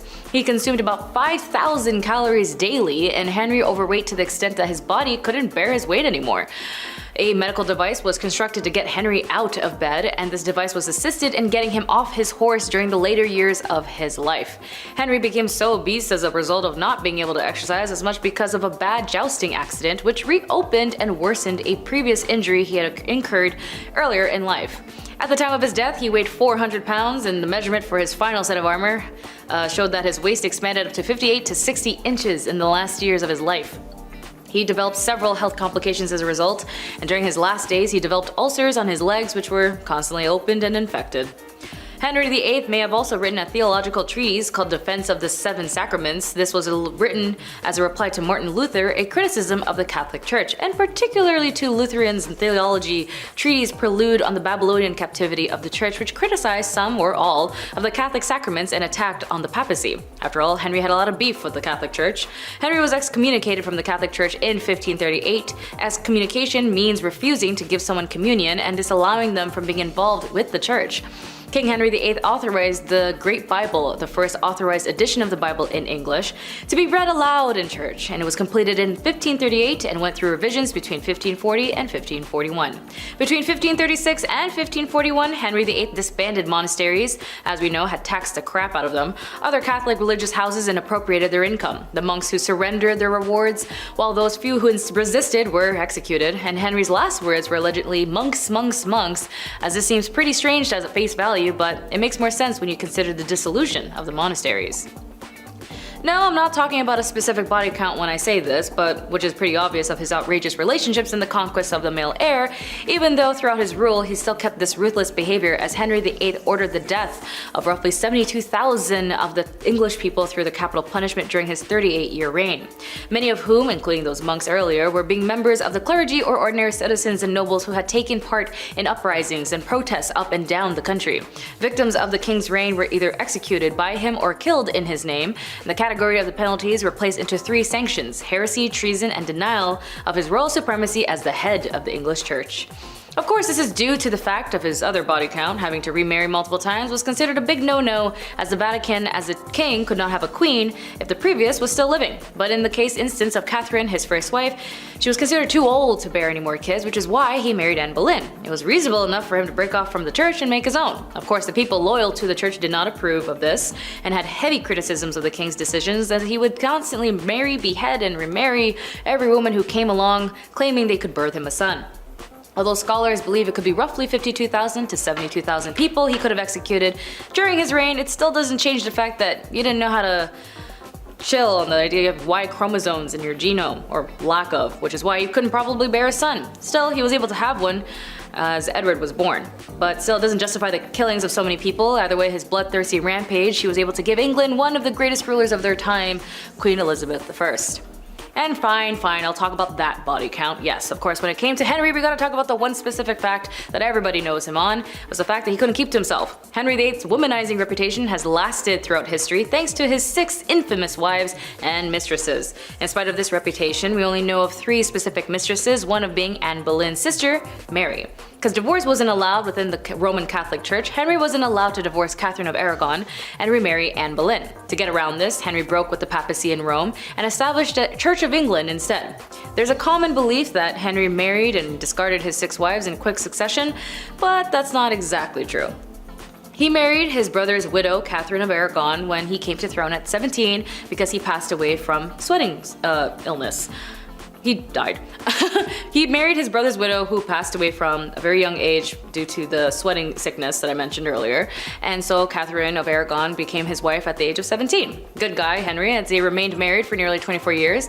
That is until their marriage annulled in order to get married to Anne Boleyn, as his shortest marriage was to Anne of Cleves, which lasted 6 months. She's buried in Westminster Abbey, and Henry VIII is said to have referred to Anne of Cleves as the Flanders mare, and a mare is a female horse, so I'm pretty sure this was not a compliment. In fact, he really hated her. Henry was laid to rest at St. George's Capital in Windsor Castle next to Jane Seymour, Edward's mother, regarded by many as Henry's favorite wife, as Jane was the only one to receive a queen's funeral and birth him a son. 2 of his wives were executed. Catherine Howard was executed for adultery, and Anne Boleyn was accused of adultery, incest, and plotting to kill the king. Despite denying these charges, she was still executed. 5 men, including the queen's brother, were also executed for treasonous, adulterous, and having intimate relationship with the queen. And the evidence for all of this wasn't great, so we don't really know what happened that day. If anything, if they were all guilty of the crimes they were accused of, or if they were false charges, or Henry just needed to get rid of them. The groom of stool was a position in the royal household in charge of the cleaning, and you guessed it, yes, it's the king's backside. I know I mentioned this position many times before in this channel, but hey, that's something gross and you gotta know about it. Specifically, King Henry VIII, among many of his reforms, King Henry VIII introduced his job as he plucked one of the sons of the nobles' families to literally wipe his butt.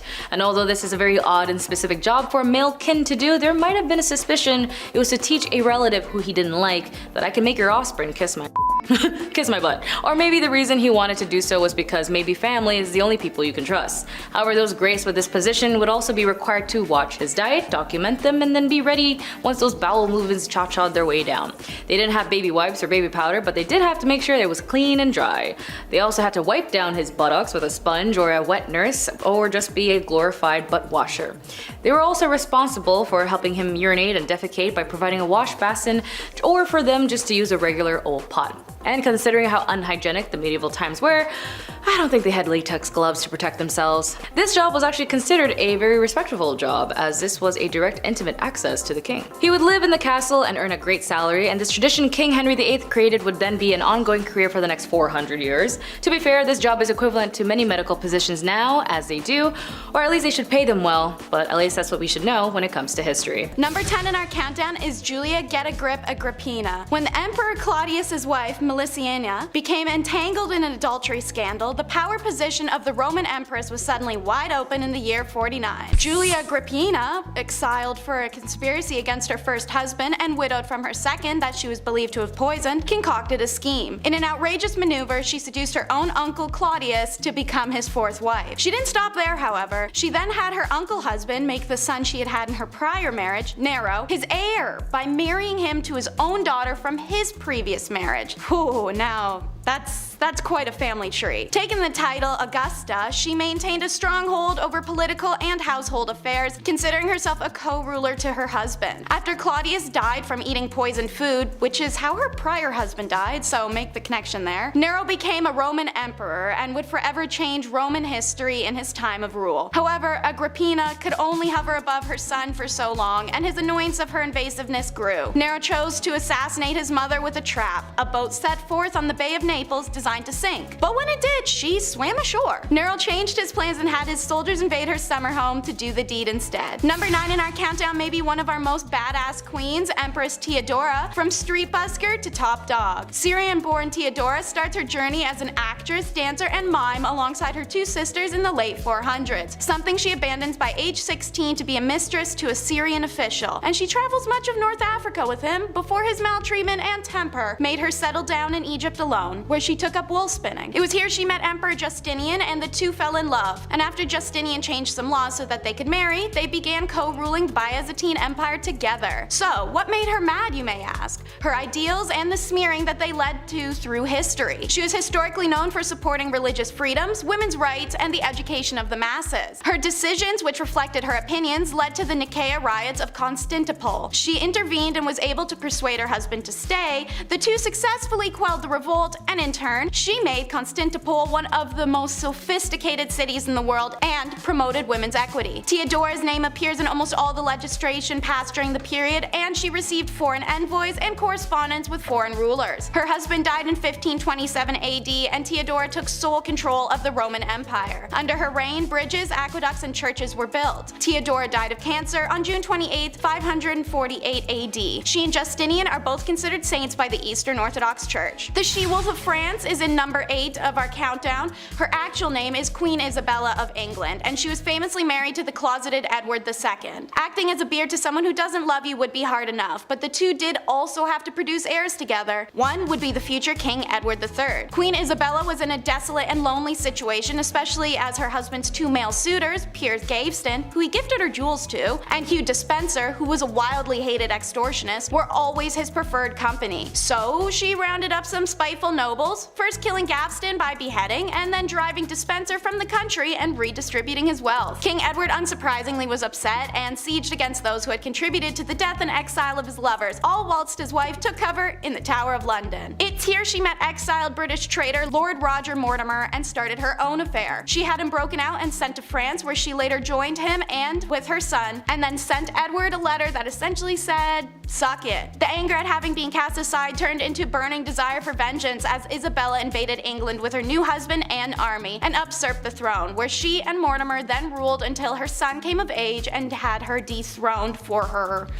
violent tendencies. She died 28 years later in retirement, and Edward III later went on to rule England for 50 remarkable years. Maria the Mad comes in at number 7 of our countdown. She was just 16 years old when she became the Princess of Brazil and the Duchess of Braganza, then their queen following the passing of her father. Brazil changed from just a Portuguese colony to a large kingdom. Brazil, the Algarves, and the United Kingdom of Portugal are 3 famous formations recorded under Maria the Mad and her son. After the death of the queen's husband/uncle in 1786, however, there was a noticeable decline in her mental health. 1788 saw the passing of her daughter, newborn son, and her closest confidant. By 1792, after the passing of her eldest son a year prior, Maria seemed to be experiencing combined symptoms of hallucinations, depression, and anxiety, all resulting from mass traumatic losses. It evolved to later include religious mania and melancholia. She started avoiding court gatherings and social or royal obligation. It was then her treatment went to Dr. Francis Willis, who tried straitjacketing, blistering, and ice baths, none of which were helpful for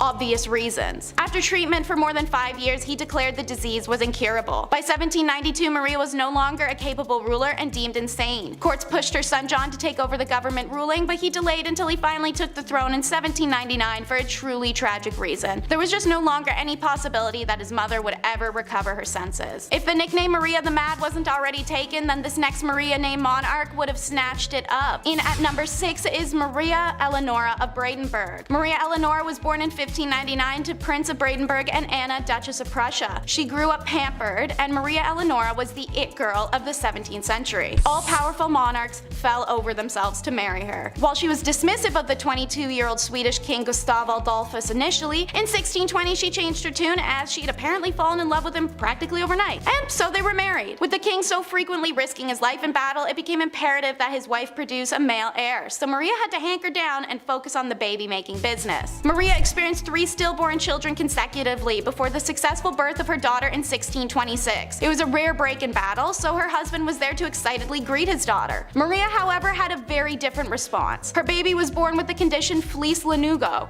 a condition where hair covers the body of a newborn. Her infant was enveloped from its head to its knees, leaving only its face, arms, and lower legs visible. Maria was horrified, claiming to have birthed a demon, and rejected her daughter for the decade to come, even after losing her husband in 1632 Battle of Lutzen. And while everyone mourns their own way, it's easy to say Maria really took it up a notch. She forced their daughter to sleep in blacked out rooms and reportedly hung King Gustav's heart in a golden casket on the ceiling above the bed, making the girl sleep directly under her father's blessed remains. In 1633, Maria Eleonora returned to Sweden with her beloved's embalmed body. She refused to bury Gustav for more than a year, reportedly embracing and caressing the decomposing king. Maria's story continues to become more demented with time, and her daughter grows to become her caretaker, especially when troublesome Maria runs away to Denmark permanently and her daughter's left to become the queen and pay her mom's allowance to Danish royals. Awkward. Number 5 may have not gone mad, but it was her favorite emotion, Empress Anna of Russia. She is remembered as a horrible and spiteful child with a cruelty streak. Young Anna was reported to be mannerless and vulgar. So when her father, who experienced a stroke shortly after her birth that left him handicapped, passed away, her very traditional mother attempted to raise her in classic elements of strict religious femininity, so she may be a quiet and obedient woman. Anna had other plans. She hunted animals, kept guns and swords, and terrorized other children as well as the commoners. This behavior was all a massive red flag for some of the crazy things she'd do later in life when granted power and the means. Anna's only husband ever was Frederick Williams, who at their reception indulged a little too heavy on alcohol and gave him a hangover so wicked that 3 days later he just died. In 1730, her uncle Peter the Great passed. The Privy Council turned her into the Empress of all of Russia since she was widowed and childless, which was assumed to cause less trouble. The joke's on them, because she turned around and immediately abolished the Supreme Privy Council and re-established the autocracy. Now, she had the sole power, and while she made some serious political waves, Anna also made some strange choices. She has a serious vendetta with Peter the Great's daughter Elizabeth, her cousin. Elizabeth was a better looking, younger, and also a rival for her throne. So she ruined her life. No nobleman could marry Elizabeth. If Elizabeth chose a commoner, the Empress would strip her of her titles and her claim to the throne. When Anna found out about Elizabeth's side piece, the unhinged Empress ordered her men to cut out his tongue and exiled him to Serbia. Anna even woke up one morning and decided to force Prince Mikhail to marry her lower-class older maid as a joke. After the ceremony wrapped up, Anna placed the prince, Mikhail, and the maid in a cage, dressed them as clowns, and paraded them on top of an elephant elephant to an ice palace she had constructed for their honeymoon. In the extreme cold of Russia, she reportedly advised them to get to doing the dirty with each other if they wanted to keep their bodies warm enough to stay alive. Maria Eleonora wasn't the only queen who couldn't give up on a dead relationship, pun intended. Number 4 is Joanna of Castile. Never meant to be a princess, let alone a queen, Joanna earned her title and nickname Joanna la Loca through unfortunate means.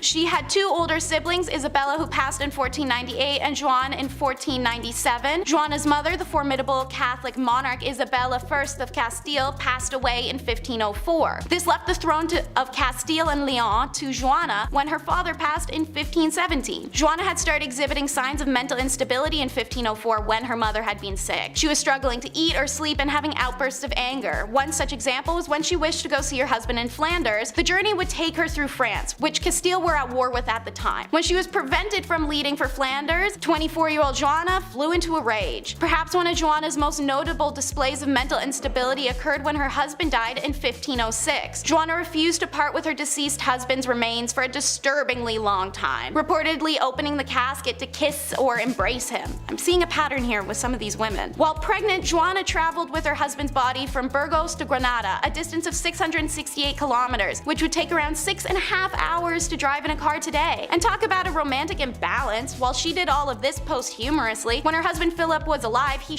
talked Joanna's madness to anyone that would listen and completely discredited the woman. In 1509, Joanna was placed in the royal monastery/convent of Santa Clara in Tostillas, Castile, by her son Charles, who also forbade Joanna to have any visitors until her passing. The most recognizable name on our list is Marie Antoinette, who is number 3 in our countdown. Married at only 14, Marie was known to have lived an opulent lifestyle, but there was a lot of conspiracy and debate about the young woman. She was performing what she knew her royal duties to be, and she was known for not always being the most educated. She started the trend of riding donkeys and the worldwide trend of feathered/stuffed bird hats. She even once had an entire miniature village created with functioning shops so that she and other elites may dress like commoners and experience living lower status. Marie was misguided and young, but she was also the victim of an incredible smear campaign. She was accused of having ulterior motives constantly, supplying the Austrians with military plans or siphoning millions of livres of treasury money to Austria. It was the tales of sexual deviance that were the most damaging though. Alleged to have had orgies, laid with commoners, or even have sex with her own ladies-in-waiting. Her most offensive accusal was thrown at her in trial before her famous decapitation, where she was accused of committing indiscretions with her own child, Louise Charles. With such a vast array of accusations against her, not one of which was supported by any concrete evidence, the trial was a formality, conceived merely as a step towards completing the revolution. Marie Antoinette was declared guilty and executed only hours later at the age of 37. Speaking of sexual deviance, meet Queen Anna Nzinga, who is number 2 in our countdown. Queen of what's now known as present-day Angola, Anna took the crown when her brother passed away. Being Queen of Angola was hard work. Anna managed to keep the Portuguese invaders out for over 40 years alone. So how would you, a tough and titanous queen, decompress? Why, by building a harem, of course. Anna collected the men she found to be the most attractive warriors in her region, keeping a harem of 50 to 60 men close at hand for whenever she, well, wanted to romp in the sack. Spending a great deal of her time strategizing around battlefield in men's apparel, some historians wonder if that's why she required the men in her harem to dress as women. Now, Anna didn't have time to deal with picking who she was gonna sleep with every night, so she devised a unique system. Anna would just have the 2 men who desired her the most that evening fight to the death every night and then bed the winner. The next day, the winner still loses, as she would have them executed. Anna disbanded her harem at 75 when she took on her teenage husband, cementing her status as not only a serious badass who liberated her people and established dominance in an era of men, but also as a cougar. The next queen fought her way to the top of the countdown. Number 1 is Queen Rananavola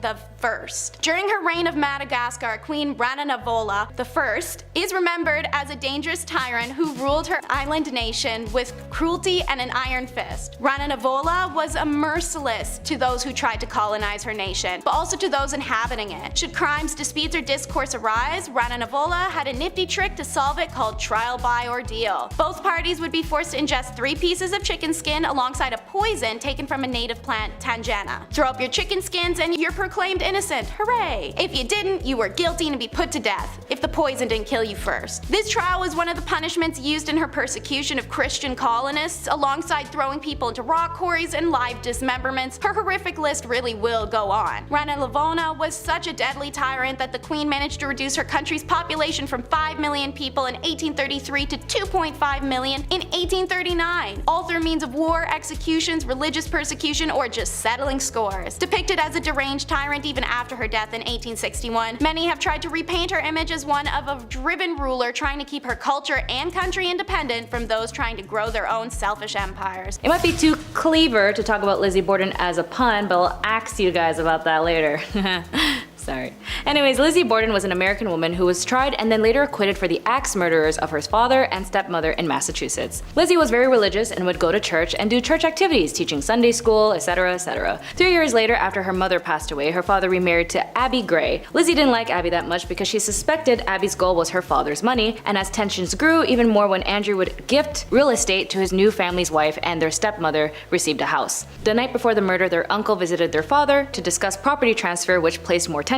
After the crime was committed, the police turned their attention to Lizzie as she gave conflicting testimonies within the day, and after many strange occurrences like her cleaning her dress and burning it up saying it was covered in paint, the town's suspicion of her drugging her father to sleep in order to whack him with an axe, overall the evidence was unclear and caused many controversial issues. However, the trial was later pushed away when another axe murderer similar to her father and her stepmom's case occurred 5 days prior. Still, the reputation of Lizzie and her sister's involvement was tarnished, and the suspecting evidence and accounts of that day remains unsolved. Number 9. Elsa Koch. Elsa Koch was a German war criminal who committed atrocities while her husband, Karl Otto Koch, was commanded at the Buchenwald in World War II. Because of the egregiousness of her alleged allegations, and her actions included that she had selected tattooed prisoners for death in order to fashionably create lampshades and other items from their skin. These are fake, by the way, they're not real. Her 1947 US Military Commission Court trial at Dachau received worldwide media attention, as did the testimony of survivors who ascribed her sadistic and perverse acts of violence to Koch, giving rise to her image as her concentration camp murderesses. However, authoritative testimony from numerous witnesses at her post-war trials firmly established that she had made extensive use of slave labor at the camp, had assaulted inmates on several occasions, and had reported inmates to the camp SS for beatings. Beatings that resulted in death on at least one occasion. While imprisoned, she experienced delusions and had become convinced that the concentration camp survivors would abuse her in the cell. She then ended up taking her own life in jail while serving time. Number 8. Belle Gunness. With an estimated 48 deaths at her hand, Belle Gunness poisoned, bludgeoned, and decapitated her victims, all so that she could collect and line her pockets with savings and insurance policies. This lonely hearts killer was known as Lady Bluebeard, amongst other names, luring her victims with newspaper advertisements. Gunness then began meeting wealthy men through a lovelorn column. Her suitors were her next victims, each of whom brought cash to her farm and then disappeared forever, including John Moo, Henry Galthart, Olaf, Oli B, Andrew, just to name a few. One of the victims' brothers came suspicious, and Gunness's luck seems to be running out. Her farmhouse burnt to the ground, and the smoldering ruins workmen discovered 4 skeletons. 3 were identified as her foster young. However, the 4th, believed to be Gunness, was unexpectedly missing as its skull. After the fire, her victims were unearthed from their shallow graves around the farm. All told, the remains of more than 40 men and minors were exhumed. However, Belle managed to skip out of town before being officially convicted and was never tracked down.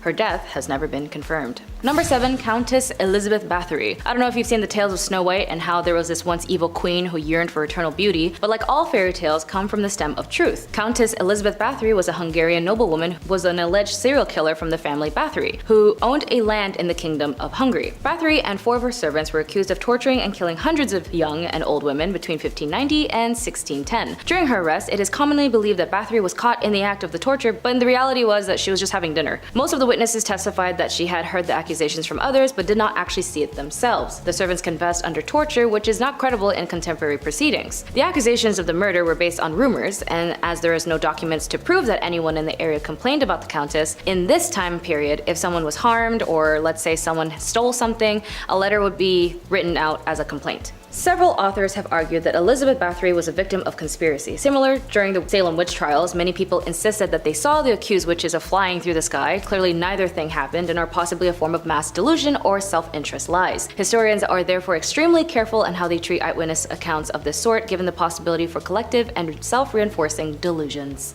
Number 6. Dorothea Helen Puente. Dorothea Helen Puente was an American convicted serial killer, and in the 1980s she ran a boarding house in Sacramento, California, and murdered very various elderly and mentally disabled boarders before cashing their social security checks. She paid each of them monthly spendies, but then kept the remaining for what she claimed were expenses for the boarding house. Puente's boarding house was visited by several parole agents as a result of previous orders for her to stay away from the elderly people and not to handle government checks. Despite these frequent visits, she was never charged with anything. Neighbors began to grow suspicious of Puente when she stated that she adopted a homeless man named Chief to serve as a handyman. She had Chief dig the basement and remove soil and garbage from the property, and Chief then put in a newly concrete slab in the basement before he too mysteriously disappeared. In November 1988, another tenant in Puente's house, Alvaro Montoya, disappeared, and after he failed to show up for his meetings, his social worker reported him missing. Police arrived at Puente's boarding house and began to search the property. They discovered recently disturbed soil and were able to uncover 7 bodies in the yard. When the investigation began, Puente was not considered a suspect, and as soon as the police let her out of their sight, she basically fled to Los Angeles, where she visited a bar and began to talk to an elderly pensioner. The man recognized her from the news, and then he called the police, and she was charged with 9 counts of murder and was sentenced to 2 years of life. She died at the age of 82 and had always insisted all of her tenants died to natural death. Number 5, Julia Tofana. Not your typical Chanel number 5, but this too was a femme fatale bottle used by so many women to do one major thing, to get rid of their husbands. By some definitions, Julia was a girl's girl. After all, it was the 1600s, and women who had malignant husbands who would physically harm and control them was a rather common issue, and the general rule was that unless your spouse passed away, that was the only time a woman could be granted her freedom. In its creation was associated by none other than Julia Tofana, who apparently was the ringleader of 6 poisoners in Rome. In order to avoid detection from authorities, they actually used the trade name after St. Nicholas and would sell the poison openly as a cosmetic. They even went ahead and used an image of St. Nicholas over the vials, and St. Nicholas and the vial of poison would be sold, affecting over 600 victims, mostly husbands. The active contents inside the vial was unknown, but it was filled with arsenic, lead, and possibly belladonna. It was colorless, tasteless, and therefore very easy to mix with other substances like wine or water. The poisoning would go unnoticed, and its symptoms would mimic other illnesses that was prominent at the time. First dosage would mimic a cold, the third would be digestive issues, and the fourth was death. It was so effective and helpful that when the poison was used to be in its slow active state, it would give the victims time to assume that they were dying and write a will. And if the provider of the poison changed their mind, an antidote was simply lemon juice and vinegar. Fun fact, Mozart at one point was poisoned using aqua tofana, but apparently he himself started this rumor. And if you knew anything about Mozart, he was the Bugs Bunny level type of troll. Number 4, Bonnie Nettles. As cult leaders go, most women of cult leaders were subject to follow their male counterparts. As for Bonnie Nettles, she was the co-founder and co-leader with Marshall Applewhite of the Heaven's Gate New Religious Movement. Although she was registered as a nurse and was married to a businessman named Joseph Nettles, she actually lived a relatively normal life. However, according to the New York Times, she began attempting to contact deceased spirits by conducting regular seances and came to believe that the 19th century monk named Brother Francis frequently spoke with her and gave her instructions. She also visited multiple fortune tellers who told her that she would soon meet a mysterious man who was tall with light hair and fair complexion, descriptions that were very close to Marshall Applewhite's appearance. It was unclear how they met, but after Nettles did an astrological reading for Applewhite, they had an instant spiritual connection. Nettles and Applewhite established Heaven's Gate together as equals, with Nettles running the group and Applewhite speaking for her. Nettles claimed to have communicated with aliens about the next level and told Applewhite to tell their followers. When Nettles died from cancer, the mass followers of Heaven's Gates would then follow through by cultivating to take their own lives in 1997. Number 3, Eileen Wuornos. On a bit recent note, you may or may not have heard in this case in the news, but Eileen Wuornos was a convicted serial killer as she targeted only men as an adult worker. She had up to 7 victims and would target specifically motorists, men who she would meet as a hitchhiker. Her story begins when her mother at the age of 14 married her father at the age of 19. After 2 months of having Eileen, her parents divorced and left her with her alcoholic grandparents who were also malicious in their care. Eileen would then do adult work as a minor once her grandfather kicked her out to live in the woods at the age of 15, and she tried to take her own life multiple times, all failed attempts, and until she met the love of her life, Tyra Moore, in the late 80s is when she would continue a string of crime. While she was incarcerated at the Florida Department of Corrections BCI death row for women, she tried to appeal to the US Supreme Court, which was later denied, and at that point she dismissed her legal counsel and terminated all pending appeals. She would then go off and say, "I killed those men, I robbed them cold as ice, and I'd do it again too. There's no chance in keeping me alive or anything, because I'd kill again. I have hate crawling through my system. I'm so sick of this she's crazy stuff. I've been evaluated so many many times. I'm competent, sane, and I'm trying to tell the truth. I'm one who seriously hates human life and would kill again. After extreme mistreatments she suffered while imprisoned and the inhumane management given to her by her officers, in her final interview she turned to the interviewer and said, and also paraphrasing due to censorship, "You sabotaged me, society, and the cops and the system. An attacked woman got executed and was used for books and movies and so on." Her final on-camera words were, "Thanks a lot, society, for railroading my ass." She was later executed by lethal injection. Number 2, Pearl Fernandez. Again, although this case is one of a very recent event, it still marks as a notable case in the issues that lie in the legal forms, and the protections of minors, and the lack of involvement of CPS. Pearl Fernandez, you may or may not know, was the mother of Gabriel Fernandez, who passed away in Pearl and her boyfriend Usaro's custody. According to The Atlantic, Pearl Fernandez and her boyfriend shot Gabriel with a BB gun, tortured him with pepper spray, beat him with a baseball bat, and forced him to eat cat feces. All injuries pointed to severe psychological and emotional distress endured over a long period of time. It was not one-time event that led to Gabriel's death, it was months of torture. A judge rejected her remorse, stating that Pearl's actions were horrendous and inhumane and nothing short of evil. At her trial, jurors heard how Gabriel was tortured and abused by his mother and her boyfriend after being placed in their care 8 months before his death. Pearl is now serving time at the Central California Women's Facility after being sentenced to life without the possibility of parole. Number 1, Jolly Jane. Well, she definitely was jolly when she committed these crimes. Jane Toppin, nicknamed Jolly Jane, was an American serial killer who was known to have committed 12 murders in Massachusetts between 1895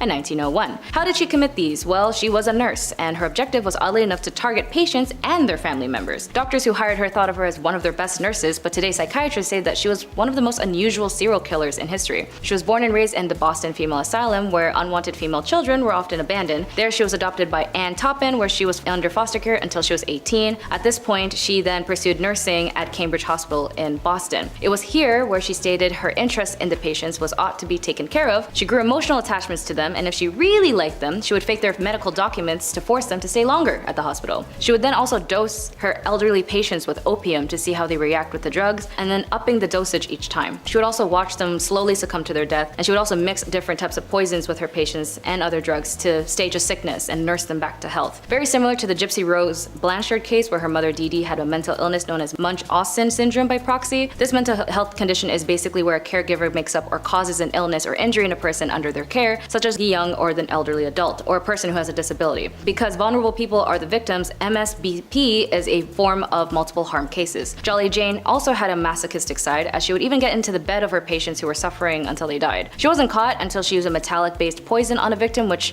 finally sparked an investigation. In a court 1902, Toppin was found guilty, and then she told her attorney that she actually killed more than 100 people and even got in beds with more of her victims. She was sentenced to stay at an asylum, stayed there until her death. Queen Victoria was anti-women's rights.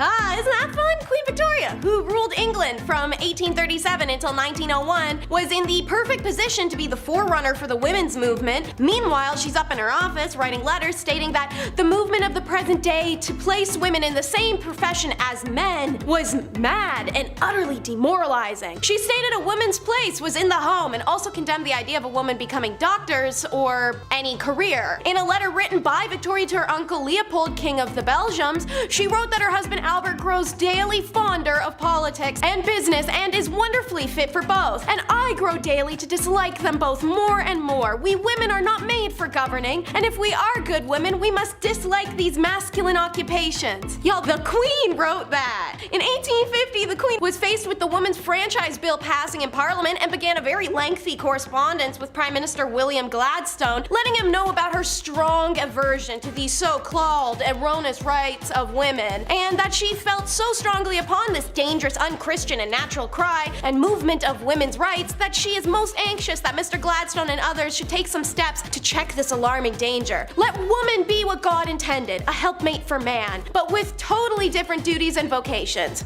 Yeah, it didn't age well. And if you're doubting me, let's take a look at this petty beef. Queen Victoria was not for the girlies. She was a bitter and jealous B-word a lot of the time and over many different things. One was Lady Flora Hastings, lady-in-waiting, but also very close friend to Victoria's mother, who in 1839 presented herself to the Queen's dock with abdominal pain and a severe gut swelling. Lady Flora had been part of the royal household during Victoria's upbringing when the young heir to the throne was subjected to a strict system of rules and regulations that left her isolated and unhappy. The Queen still harbored that grudge against Flora because of her association with this bleak time and also her mother, who Victoria had serious mommy issues for. Anyways, Flora was unmarried, so the immediate visual symptoms led to an assumption she was preggers. heirs out of wedlock. Demon-ass Victoria revels in this opportunity, and she has former governess Baroness Lezen obligingly spread the rumor that Flora is pregnant. Since Victoria suspected the father was a much-hated guardian from her childhood, Sir John Conway, she threw that into boot. Hastings is publicly humiliated, forced to protest her innocence, and undergo a gynecological examination, which proved in fact she was not pregnant. Her swollen stomach was due to advanced liver cancer, and she died a couple weeks after. Conroy and others spearheaded a press campaign to slam the Queen and her fellow conspirators for smearing and defaming the Lady Flora. It dented the young Queen's popularity, and at Flora's funeral 2 months later, the people quite literally dented her carriage when they stoned it. A lot of hypocrisy, especially from a woman of many lovers, one of whom was very obviously John Brown's scandal. The worst day of Queen Victoria's life, the day her husband Albert died. The second worst day of Victoria's life, when her loyal servant John Brown died. John Brown served as the Queen's constant companion, and he pledged to be with her always. After the death of Albert, Victoria relied on her devoted manservant from Scotland for everything. Victoria's children referred to him as Mama's lover, naturally due to the fact they slept in adjoining rooms. Heated gossip naturally made its way around why Brown's shocking informal manner with the Queen and his high-handed rude ways with other royals seemed to suggest his closeness with Victoria, in the words of one contemporary insider, was contrary to etiquette and even decency. Speculation that the two secretly wed came out when the Queen's chaplain claimed on his deathbed that he performed the ceremony. There was also talk of 3 additional hidden children. Premarital relations between John Brown and Victoria, or possible marriage, it's never been proven. However, when Victoria died, she requested a photo of him be placed in her coffin, along with a lock of his hair, some of his letters, and his mother's wedding ring he had gifted her. When Victoria died, her son Edward had any statuary destroyed or removed that talked of Brown. He also had 300 letters of his mother's burned.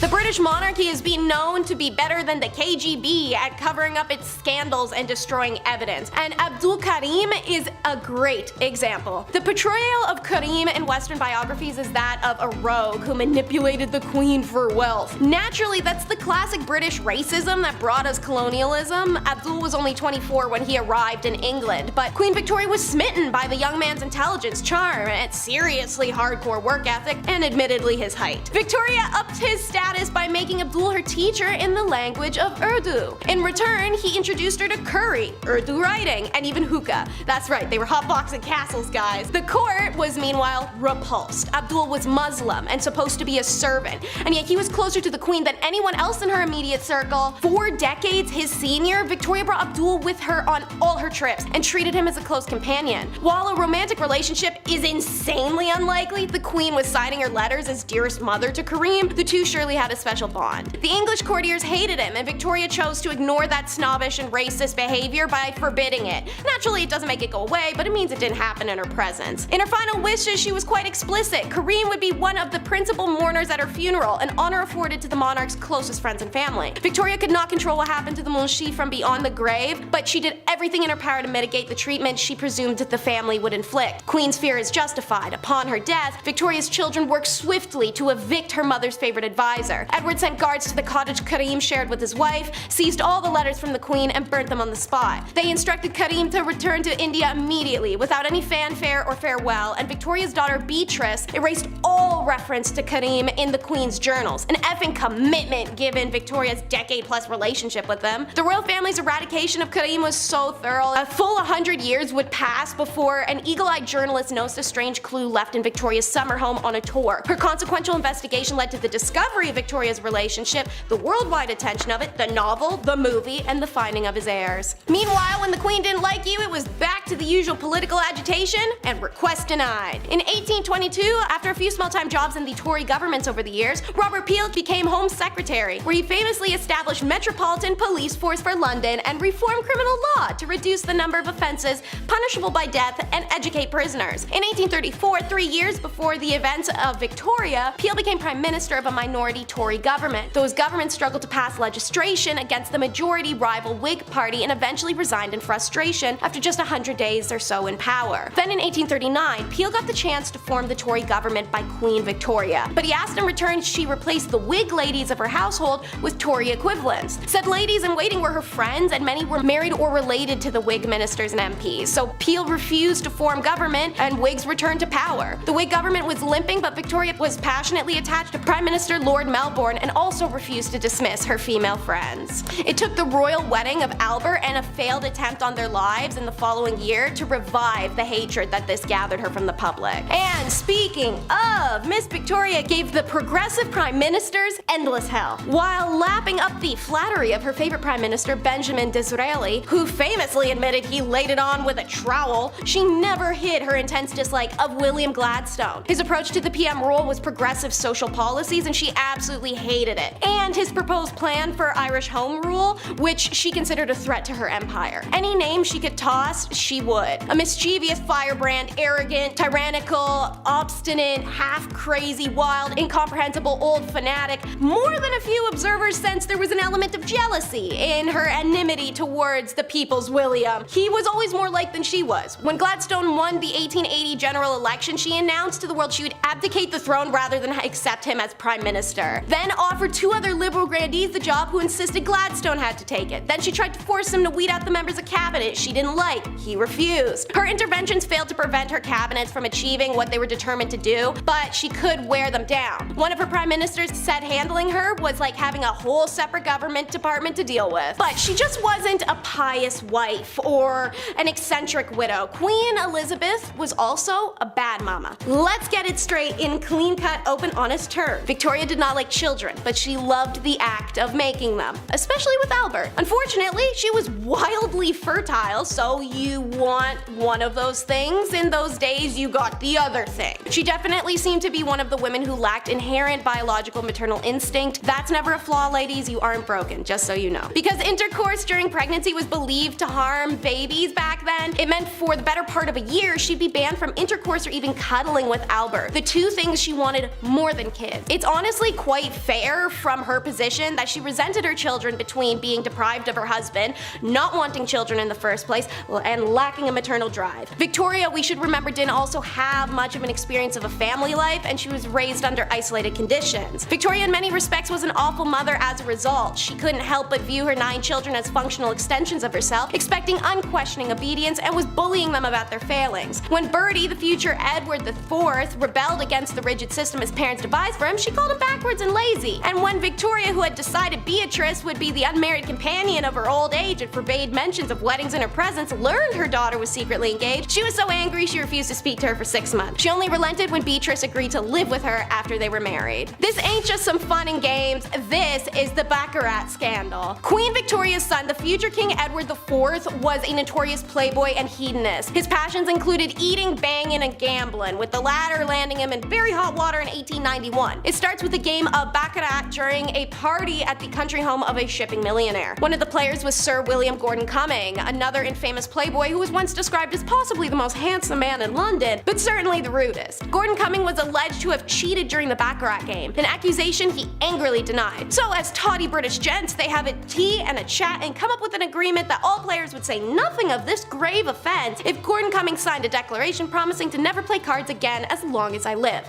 Not a hard ask. You know, he signed it for nothing. Much to Gordon Cumming's annoyance, the story did leak and became a high society gossip. And like a tawdy British gent, Gordon Cumming decided to sue several of the Baccarat players for slander. The trial was a media circus, the future king appearing in the witness box and society ladies watching through their little opera glasses. Gordon Cumming did lose the case, however, the public was largely sympathetic to him and resented Edward for his part in the whole ugly affair. The prince became deeply unpopular for a time, was even booed at Ascot the same month. Another child of Elizabeth's caused a media circus that had her mama reeling. It's the scandal-coated daughter. Princess Louise seemed to rebel from the moment she came into the world. She was an exceptional learner, talented, intelligent, artistic, big on women's rights movement, and the most beautiful of Victoria's 4 daughters. Although an artistic career, or in the words of Victoria, any career, was not appropriate for a princess, let alone a woman, the queen allowed Louise to attend art school and later the National Art Training School. Now, on to the nasty. Historians assert that Louise had an affair with her brother's tutor. Some accounts state she fell in love with him in the years of 1866 to 1870, but it's not determined if anything physical occurred or if it was just a real big crush. Hearing of Louise's infatuation for a man 14 years her senior,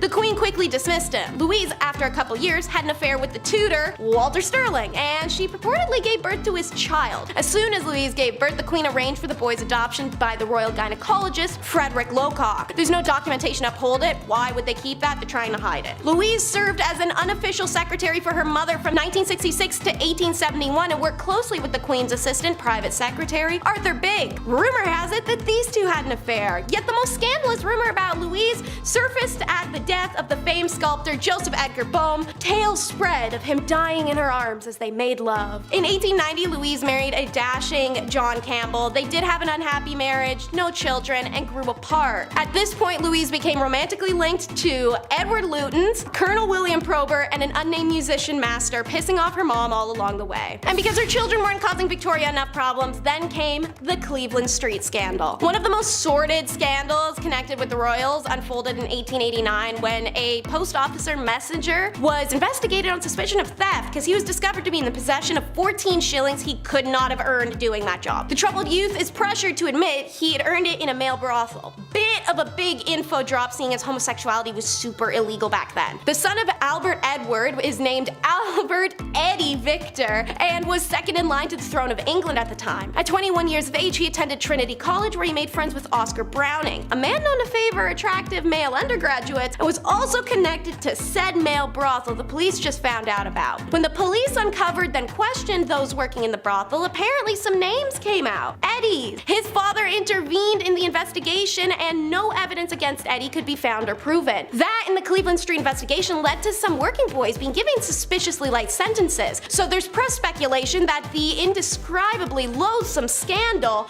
was being swept under the carpet to protect some high-ranking visitors to the house. One VIP linked with the brothel was Lord Henry Arthur Somerset, the head of the stables. The next year, Eddie became ill with what may have been venereal disease. Doctors in attendance referred to it as fever, and rumors spread of Eddie's intimate relations with a chorus girl of the Gaiety Theatre, Lydia Manton, and later chorus girl Maud Richardson. The royal family reportedly paid off Maud for her silence. Shortly after, Eddie proposed to Mary of Teck, and she accepted, to great relief of the royal family. But the wedding never happens. He succumbs to influenza pandemic in 1889 to 92, and he developed pneumonia and died very shortly after his 28th birthday. Whether or not he was part of the Cleveland Street brothel scandal, we'll never truly know. At number 10, royal enemas. Apparently, back in the day, enemas were all the rage amongst the elite. It was believed that enemas were good for your health, so everyone was doing it to try and live a little longer than the rest of those commoners and peasants. One person who really just couldn't get enough enemas in his life was King Louis XIV. It is believed that over the course of his life, Louis XIV received thousands of enemas. When I tell you this guy was obsessed, I'm not kidding. One year, Louis received 212 enemas in just the 1 year. And of course, he had to make his enemas a little jazzy and couldn't just use water like any other person. Oh no. My guy was using things like almond milk. His enemas were also sometimes scented with orange or rose, and sometimes even colored just to make it a little more special. To get an idea of just how obsessed the elite were with receiving enemas, just think about the fact that a French duchess once received one during a court ball. The duchess was in the middle of having a conversation with Louis XIV, and during this conversation, one of her maids came over, snuck under her dress, and gave the duchess an enema on the spot. Ew. These people were so weird. At number 9, pampered pony. I'm sure I can speak for most people when I say when you have a pet, you love and care for that thing like it is your child, right? Well, one Roman emperor might have taken that concept a little bit too far, because saying that he was obsessed with his horse is an understatement. The Roman emperor known as Caligula had a horse named Incitatus. Caligula was a horse racing enthusiast, so Incitatus was his pride and joy, and not too many people were all that thrilled about it, to be honest. When I tell you this horse was treated better than most people have ever been, I'm not kidding. The horse's stall was made out of marble, his manger was made out of ivory, and he was even fed oats flaked with gold. Caligula was also very adamant about his horse receiving a good and restful sleep before a race, and he was so serious about it that he made guards stand outside of the horse's stable to make sure that the horse remained undisturbed while it slept.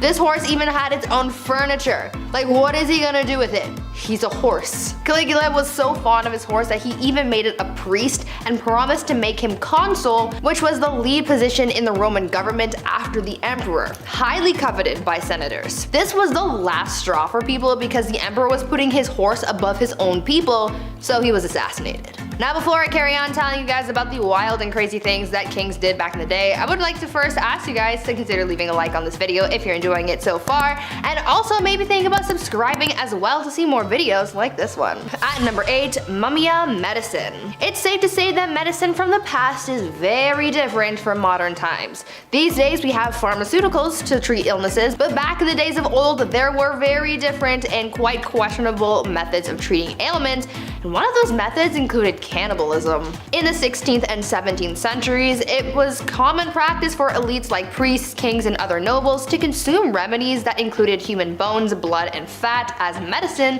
to treat ailments from headaches to epilepsy, and this practice was called mumia medicine. At first, it started with people using Egyptian mummies and skulls from Irish graves for use in medicine, as bones would be ground and used in different tinctures for various uses. But soon, other parts of the body started to be used. Human fat was later used to treat ailments on the outside of the body, and blood would be consumed as well, as it was believed to contain the vitality of life. Several monarchs were known to use mumia medicine, like Charles II and William II of England, Francois I of France, and Christian IV of Denmark. At number 7, kissing sheets. For thousands of years, monarchs worried about the threat of being poisoned by their enemies, and so they thought of an array of precautions to take in order to prevent being taken out by some kind of spicy death sauce or something. Many monarchs hired tasters to try their food before it was given to the king to make sure that it wasn't poisoned, but some monarchs were also afraid of being poisoned through something that they touched. This is why Henry VIII hired someone with a very important job to make sure that his bed wasn't poisoned. The person who was tasked with making the king's bed was also required to kiss every part of his bed in the morning. They would kiss the pillows, sheets, and blankets to prove that someone hadn't smeared poison on it. The king was also concerned with people poisoning clothing too,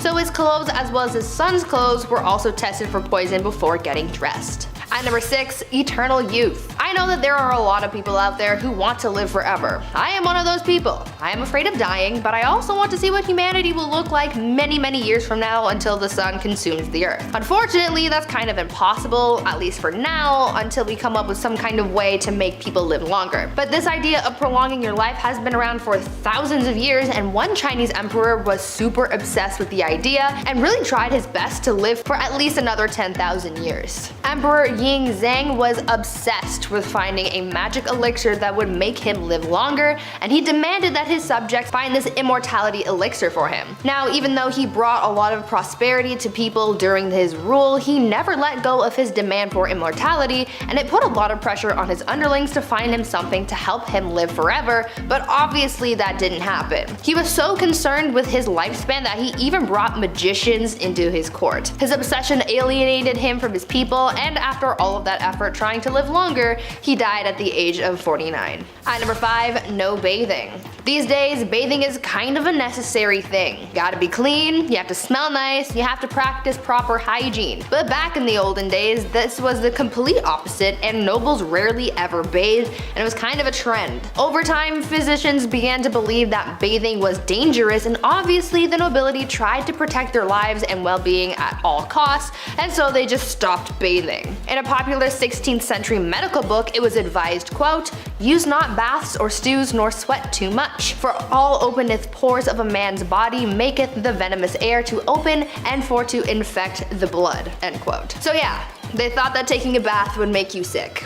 In the late 15th century, Queen Isabella of Spain would go around bragging about the fact that she had only ever bathed twice in her whole life. Weird flex, but okay. King James IV apparently never bathed, and his hygiene was so bad that he passed on lice to other people who went into a room that was frequented by the king. He also never washed his hands before eating and would just rub his fingers with the wet end of a napkin.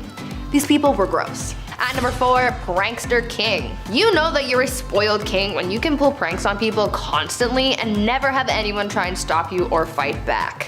This was basically the life of King Christian VII of Denmark, who was known for being pretty childish and playing pranks on people his whole life. He was a troublemaker through and through. He was known to play pranks on his grandmother by putting pins in her throne, and he would throw things at her, and he even ran through the streets with his friend and his mistress, destroying shops and patronizing brothels. He even made his own torture rack, had himself tied to it, and flogged. Why? I have an idea, but I don't want to think about that one too hard. One of the other weird things that he was known to do was leapfrog over dignitaries when they would bow to him. This guy was really quite immature. At number 3, saints in bed. I understand the desire to feel protected by whatever gods or saints you might believe in. That's one of the whole points of religion. However, I think some people can take that idea a little bit too far, and by some people I mean the Spanish royal family. These guys took religion very, very seriously, and they believed that following religion heavily would allow God to heal them when they were sick. So, when a member of the royal family was ill, doctors would remove body parts or even entire corpses of saints from churches and monasteries and would put them in bed with the person who was ill. Yeah, they slept with the corpses of dead saints to be healed of their sickness. Could you imagine if that was still how medicine was practiced today? At number 2, rat court-martial. There has been a record of many kings throughout history who were complete children through and through. Even though many of them grew into adulthood, they still acted immature, and one of the greatest examples of that was Peter III of Russia. He was not a good ruler or a good husband to his wife, who would later become Catherine the Great. Peter spent every night in bed with her playing toy soldiers because he was obsessed with his little dolls. He was so obsessed, in fact, that when a rat chewed the head off one of his toy soldiers, he was so upset that he held a proper military court-martial for the rat. He proclaimed the rat guilty of treason and had it hung in a tiny gallows that he had built for the occasion. It was weird, but in the end that bizarre event helped Catherine overthrow her husband, so I guess it kind of worked out for someone. And finally, at number 1, groom of the stool. Guys, I found the worst job in history. You think working at the 1-star Domino's Pizza in your neighborhood is bad? Wait until you find out about the groom of the stool. The groom of the stool was a job created during the reign of Henry VIII, where the role was to monitor and assist the king in his bowel movements. They would carry around a commode at all times, and they were also tasked with monitoring the king's diet and meal times, and would organize the king's days around his break times. They were also tasked with undressing the king for him to do his business, and it's also been suggested that they would have had to, quote, cleanse the royal posterior as well. Sounds like a pretty crappy job to me, but I'm not funny. I'll leave.